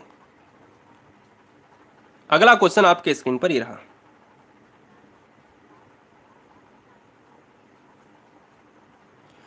ठीक है भैया, नमाज आपकी लेट हो जाती है तो मैं जल्दी कोशिश करूंगा। यस इच्छा शब्द का सही संधि विच्छेद क्या है? तो यसाधन इच्छा हो जाएगा, ऑप्शन नंबर डी जाएगा मेरे लाल। और यहां पर कौन सी संधि हो जाएगी? विसर्ग संधि हो जाएगी, ठीक है, विसर्ग संधि। चलिए भाई तेजी से, राहुल ने मोहन को जगाया में कौन सी क्रिया है? राहुल ने मोहन को जगाया में कौन सी क्रिया है, जवाब दीजिए।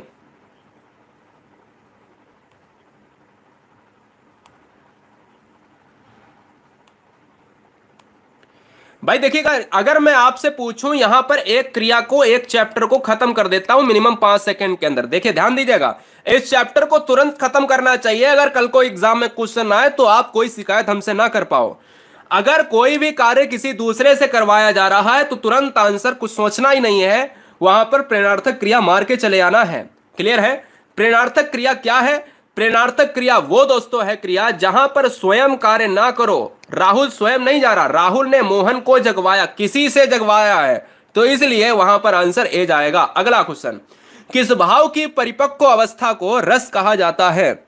किस भाव की परिपक्व अवस्था को दोस्तों रस कहा जाता है? जरा कमेंट करके ठोक के बताओ आंसर क्या होगा। 25 नंबर को इंपॉर्टेंट देखना है, कितना है जोर, कितना है जोर। ये क्वेश्चन आपको मिलेंगे गुरुजी वर्ल्ड एग्जाम स्टडी पर। किस भाव की परिपक्व अवस्था को रस कहा जाता है? जब क्वेश्चन में परिपक्व अवस्था पूछे तो स्थाई भाव दोस्तों मार के आना। और स्थाई भाव की संख्या अगर एग्जाम में कल को पूछ दे कि रसों में स्थाई भाव की संख्या कितनी होती है, तो वह 11 होती है। यह बात दिमाग में बैठा लो। परिपक्व अवस्था को रस कहा जाता है, स्थाई भाव की संख्या को यहां पर आंसर हो जाएगा। और स्थाई भाव की संख्या को अगर एग्जाम में पूछा जाए तो 11 मार देना, और संचारी भाव अगर पूछे जाए तो 33 मार देना। यह आंसर 11 है और इस क्वेश्चन का आंसर डी जाएगा। अगला क्वेश्चन, रंगमंच, आपने देखा होगा रंगमंच के जो पर्दे होते हैं ना, रंगमंच के जो पर्दे होते हैं जवानों, उसके पीछे के स्थान, जैसे रामलीला होता है, रासलीला होता है, जो भी कार्यक्रम आपके उसमें होता है, तो आप ये कहते हो ना जो पर्दा होता है और उस पर्दे के जो पीछे जो है आपके लोग रहते हैं, उस पर्दे के पीछे का जो स्थान होता है उसको क्या कहा जाएगा? उसको क्या कहा जाएगा? उसको दोस्तों क्या कहा जाएगा? आंसर जाएगा ऑप्शन नंबर किसके साथ? ऑप्शन जाएगा नेपथ्य के साथ। किया जाएगा नेपथ्य के साथ चला जाएगा। इस चीज को आप हमेशा याद रखो, ठीक है? अच्छा, ये देखे कोई बहुत बढ़िया जो है विद्वान हमें बता रहा है कि सर 24 नंबर का आंसर गलत कर दिया है आपने। अरे मेरे लाल, राहुल ने मोहन को जगाया, ठीक है ना? ये आप याद रखो, जहां पर मैंने आपको पहले ही बताया है कि जगवाया की मैंने बात करी है वहां पर, और वहां पर हमने आपसे ये कहा है कि कौन सी क्रिया है जब स्वयं कार्य ना करके कोई दूसरा कार्य किया जाए तो वहां पर क्या होता है? प्रेरणार्थक क्रिया है। कुछ चीजें छुपी भी होती हैं। नेपथ्य किसे कहते हैं? कल को क्वेश्चन में एक बार यह भी पूछा जा चुका है, नेपथ्य का अर्थ क्या होता है? नेपथ्य का अर्थ क्या होता है, जो बच्चों को यहां पर थोड़ा सा परेशान कर जाता है। तो रंगमंच के पर्दे के पीछे का जो स्थान होता है उसे ही कहा जाता है। रमा डॉट जो लगा हुआ है, ये जो चिन्ह, ठीक है ना? विस्मयादि बोधक कहते हो, आप क्या कहते हो मुझे नहीं पता। अब बात ये आती है दोस्तों कि भाई कि रमा देखो कैसा सुंदर दृश्य है। जैसे मैं आपसे बोलूं, जैसे मैं आपसे बोलूं कि भाई देखो कैसा सुंदर दृश्य है, तो यहां पर आंसर क्या होगा? कारक में संबोधन हो जाएगा, क्योंकि संबोधन कारक की पहचान ही यह चिन्ह होती है। और यह चिन्ह लगा हुआ है यहां पर, यह चिन्ह लगा हुआ है यहां पर, इसलिए आंसर चला जाएगा ऑप्शन नंबर किसके साथ? ऑप्शन नंबर सी के साथ, ठीक है? चलो, हाँ जी बिल्कुल सत्येंद्र, कविजन हो सकता है और कविगण हो सकता है। कविजन हम ऑप्शन में तब लगाएंगे जब हमारा कविगण नहीं होगा, ठीक है? अब सही है, समझ में आया? अगला क्वेश्चन, जिन वर्णों के उच्चारण में नाद की जगह केवल श्वास का उपयोग होता है, ध्यान दीजिएगा, ऐसे वर्ण मुझे बताने हैं। नाद का मतलब होता है जब आप घर्षण की बात करते हो, घर्षण, घर्षण का मतलब होता है कंपन। यानी क्वेश्चन ये कह रहा है जिन वर्णों का उच्चारण आप करते हो वहां पर अगर केवल नाद की जगह श्वास का प्रयोग होता है, उन्हें हम क्या कहेंगे? 28 नंबर का आंसर आपको बताना है। तो दोस्तों आंसर अघोष के साथ जाएगा। अघोष वर्ण हमेशा जैसे का खा गा घा है, और ये है हर वर्ग के 2 सदस्य अघोष और हर लास्ट के 3 सदस्य घोष कहलाते हैं। और इनमें केवल श्वास का उपयोग होता है और घोष में केवल नाद का प्रयोग होता है, इसलिए आप हमेशा याद रखें आंसर ए जाएगा। मधुरिमा दिल्ली गई क्योंकि उसे वहां पढ़ना है, पढ़ना है, सही कर लो, पढ़ना है। मधुरिमा दिल्ली गई क्योंकि उसे वहां पढ़ना है। जरा इसको बहुत सोच समझ के लगाना। क्योंकि ये question same to same exam में पूछा जा चुका है और एक बार नहीं, इसके केवल नाम बदल दिए जाते हैं, मधुरिमा को बदल दिया जाता है और कहीं और जोड़कर इसमें क्यों की लगा दिया जाता है। दोस्तों मुझे कुछ नहीं याद करना, केवल इस क्यों की याद करना है। अगर कोई भी वाक्य किसी वाक्य के बीच में क्यों की आया है तो यह ट्रिक मिश्र वाक्य को इंगित करेगी, यह ट्रिक मिश्र वाक्य को इंगित करेगी। एग्जाम में दो ही चीजें आजकल पूछी जा रही हैं, या कोई वाक्य की से जुड़ा होगा या कोई वाक्य क्यों की से जुड़ा है।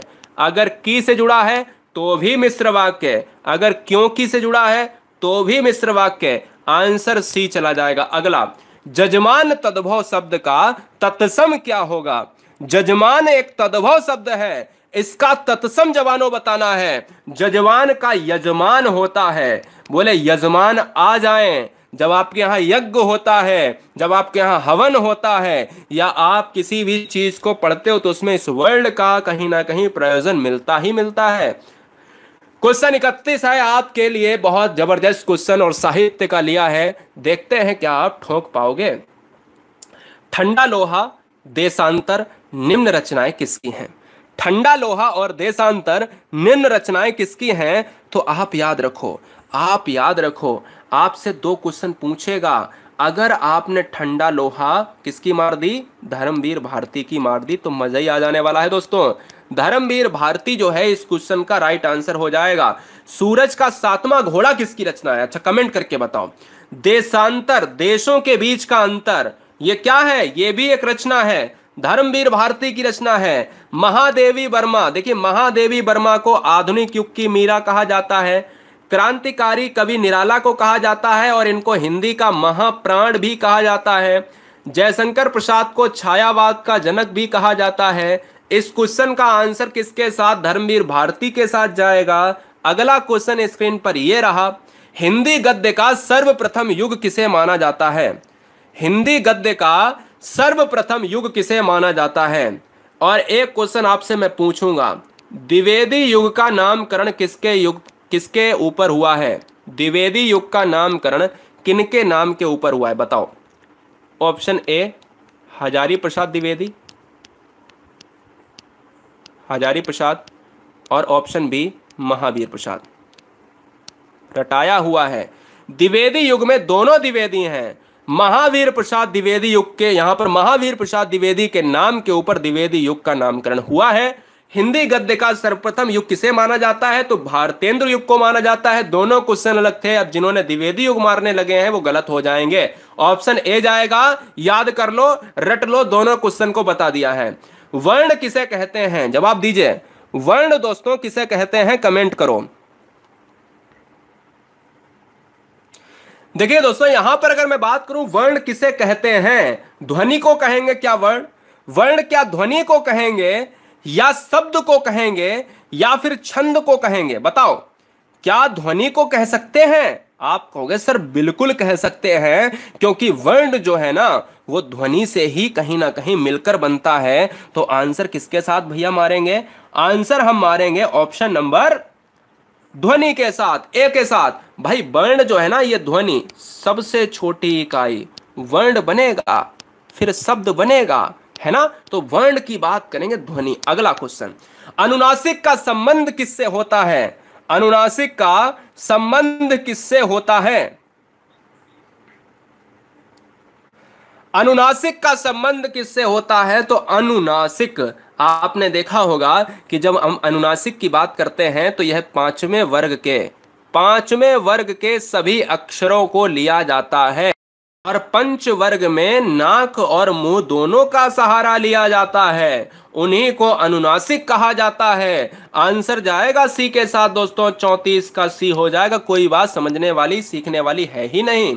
जिस शब्द के कई सार्थक खंड ना हो सके, बहुत लॉजिकल क्वेश्चन है, लॉजिक वाला क्वेश्चन, लॉजिक वाला क्वेश्चन गाइस, जवाब दीजिए।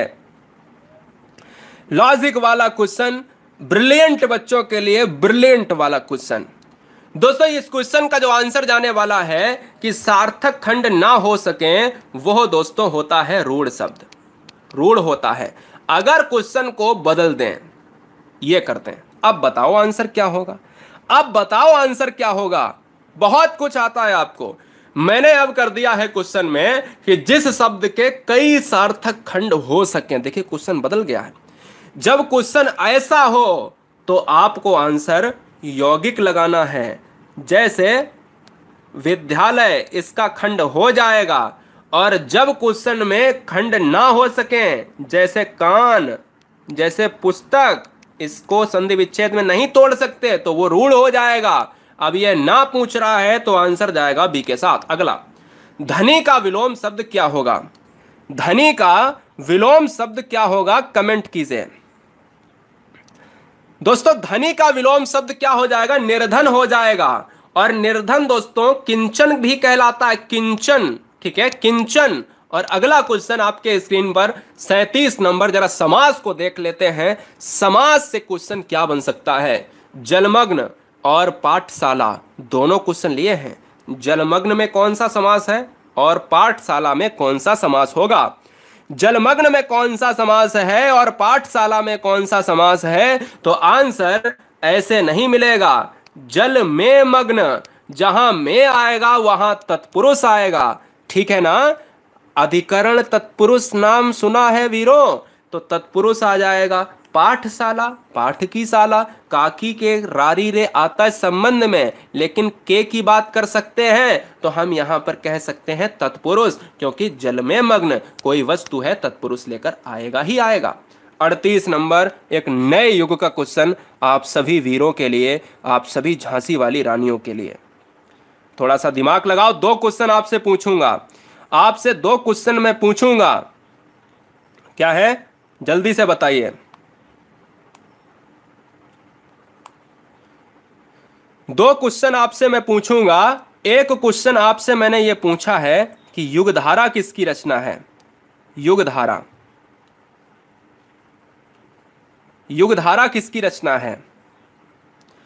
हाँ जी, एक क्वेश्चन है आपसे युगधारा किसकी रचना है, और एक क्वेश्चन है जन जन में जो ऊर्जा भर दे ये किसकी रचना है।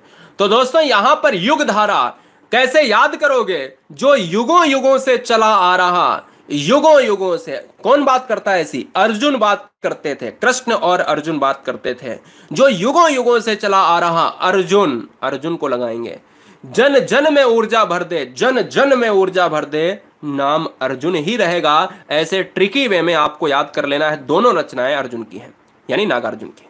छा वर्ड किसके योग से बनता है, यहां पर आपको आंसर लगाना है कि छा वर्ड जो है किसके संयोग से बनेगा। छा वर्ड किसके संयोग से बनेगा, तो छा वर्ड बनने वाला एक संयुक्त व्यंजन है, तो का प्लस सा से बनने वाला है। तो दोस्तों यहां पर ऑप्शन ए जाएगा, कोई भी ज्यादा दिमाग लगाने की जरूरत नहीं थी। अगला क्वेश्चन 40 नंबर, 40 नंबर देखिएगा, आवाज क्लियर है। 40 नंबर देखिएगा, कह रहा है दुर्गा का मंदिर के रचनाकार कौन है। मैं आपको यहां पर हिंट दे देता हूं, ये उसी का आंसर, यानी इसका वही आंसर होगा जो अगर आपको यह पता हो कि कायाकल्प किसकी रचना है। कायाकल्प किसकी रचना है, अगर आपको पता हो तो मैं थोड़ा सा कठिन ले लेता हूं। कठिन क्या, सिंपल सा ही ले लेता हूं। रंगभूमि किसका उपन्यास है, ठीक है। तो आप ये कह सकते हो, ठीक है, प्रेमचंद्र का हो जाए। दुर्गा का मंदिर के रचनाकार प्रेमचंद्र है, ठीक है ना। दुर्गा का मंदिर जो है रचनाकार प्रेमचंद्र है। गोदान, गवन, कायाकल्प, रंगभूमि प्रेमचंद्र है। यह क्वेश्चन बहुत इंपॉर्टेंट है। 41 से लेकर 50 तक आपको 10 क्वेश्चन मिलेंगे, बहुत ध्यान से करना है। 2 मिनट की बात है और 10 क्वेश्चन आपको मिलेंगे। आपसे उम्मीद है कि 10 में 5 क्वेश्चन सही करिए, कैसे भी सही करिए, मुझे नहीं पता 5 गलत कर सकते हो। चलिए स्टार्ट होता है समय आपका। श्री राम जब तक अयोध्या थे तब तक केवल राम थे, जब वो बन गए तो वह पुरुषोत्तम श्री राम हुए। बताइए इस क्वेश्चन में कौन सा वाक्य होगा। आपको मिलते हैं क्या, आपको मिलते हैं 2 से 3 मिनट, और आपको टाइम मिलता है 2 से 3 मिनट। साथ ही साथ आपको 10 क्वेश्चन मिलने वाले हैं, जिसमें एक क्वेश्चन पहला आप मान लो जो अभी आए, और उसमें 5 क्वेश्चन आप सही कर सकते हो, 5 गलत कर सकते हो, इसलिए 5 से कम नहीं।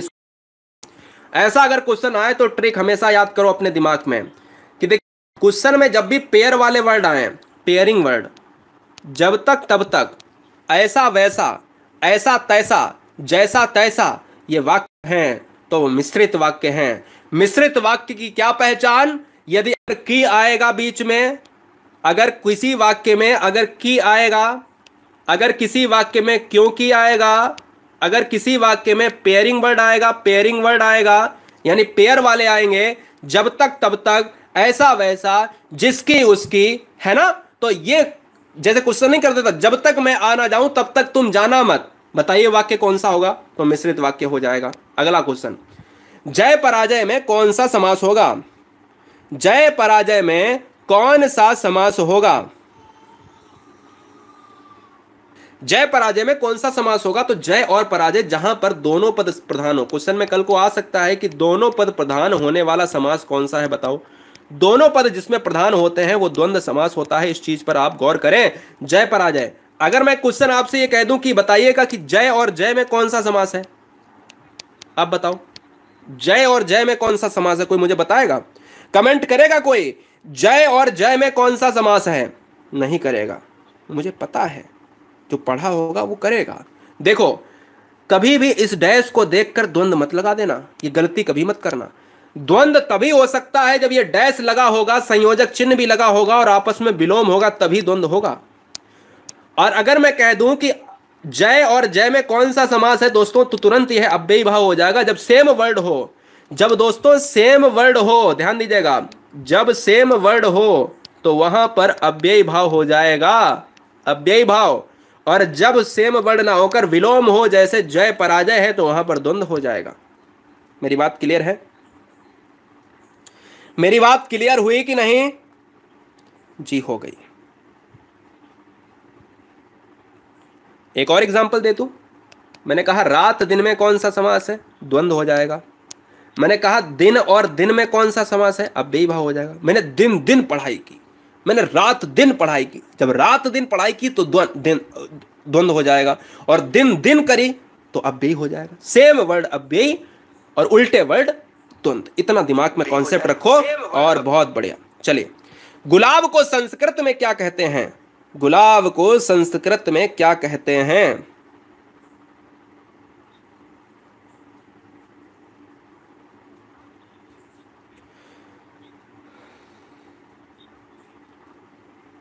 कंदुक, ठा के पटकेंगे हम, है ना। कंदुक, कंदुक वालों, बता रहा हूं।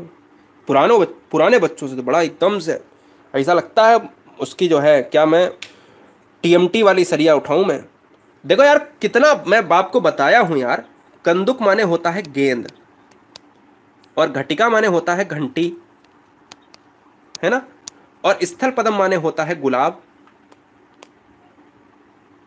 ठीक है। तो हम ये कह सकते हैं कि स्थल पदम आंसर होगा। कंदुकाह कैसे हो जाएगा? कंदुकाह का मतलब क्या होता है यार? कैसे मार सकते हो आप कंदुकाह? ऑप्शन जाएगा सी के साथ।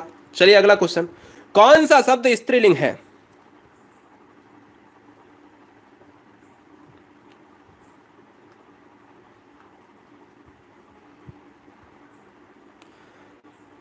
कौन सा भैया?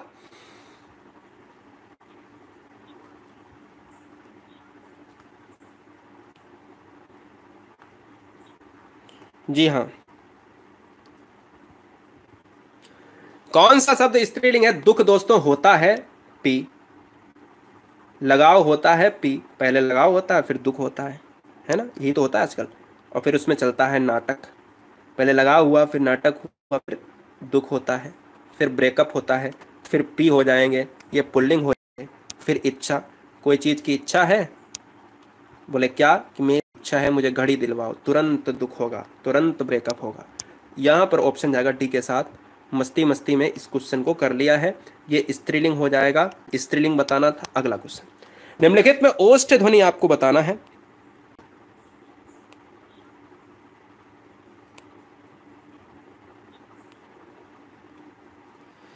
बताओ भैया जवानों, बताओ। स्वागत है। अरे नाम में क्या रखा है? हमारी नेट, हरिकांत, हमारी नेट रुक गई। कहा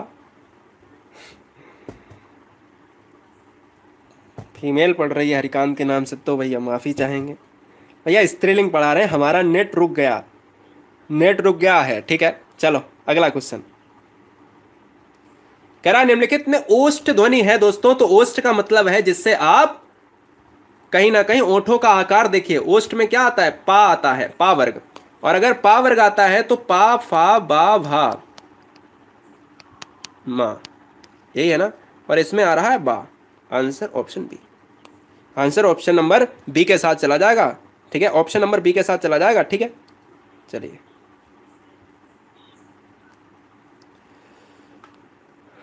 अगला 46 नंबर।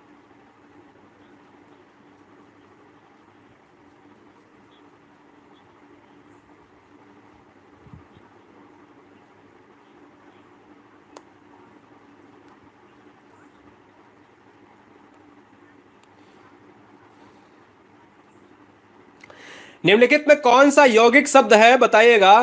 कौन सा यौगिक शब्द है दोस्तों? कौन सा यौगिक शब्द है? मतलब कल ही वाले कितने लड़के हैं? लगभग 8800 से 9000 के बीच में हैं लड़के।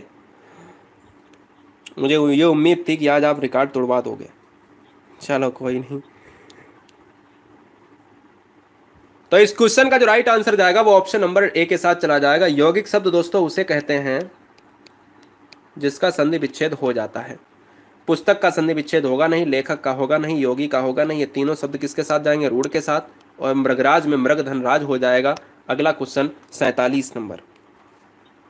झरोखा कौन सा शब्द है? इस क्वेश्चन का आंसर बताइएगा। झरोखा कौन सा शब्द होता है? झरोखा शब्द होता है दोस्तों यहाँ पर तद्भव शब्द होता है, इसलिए ऑप्शन जाएगा डी के साथ। अगला क्वेश्चन आपके स्क्रीन पर रहा 49 नंबर।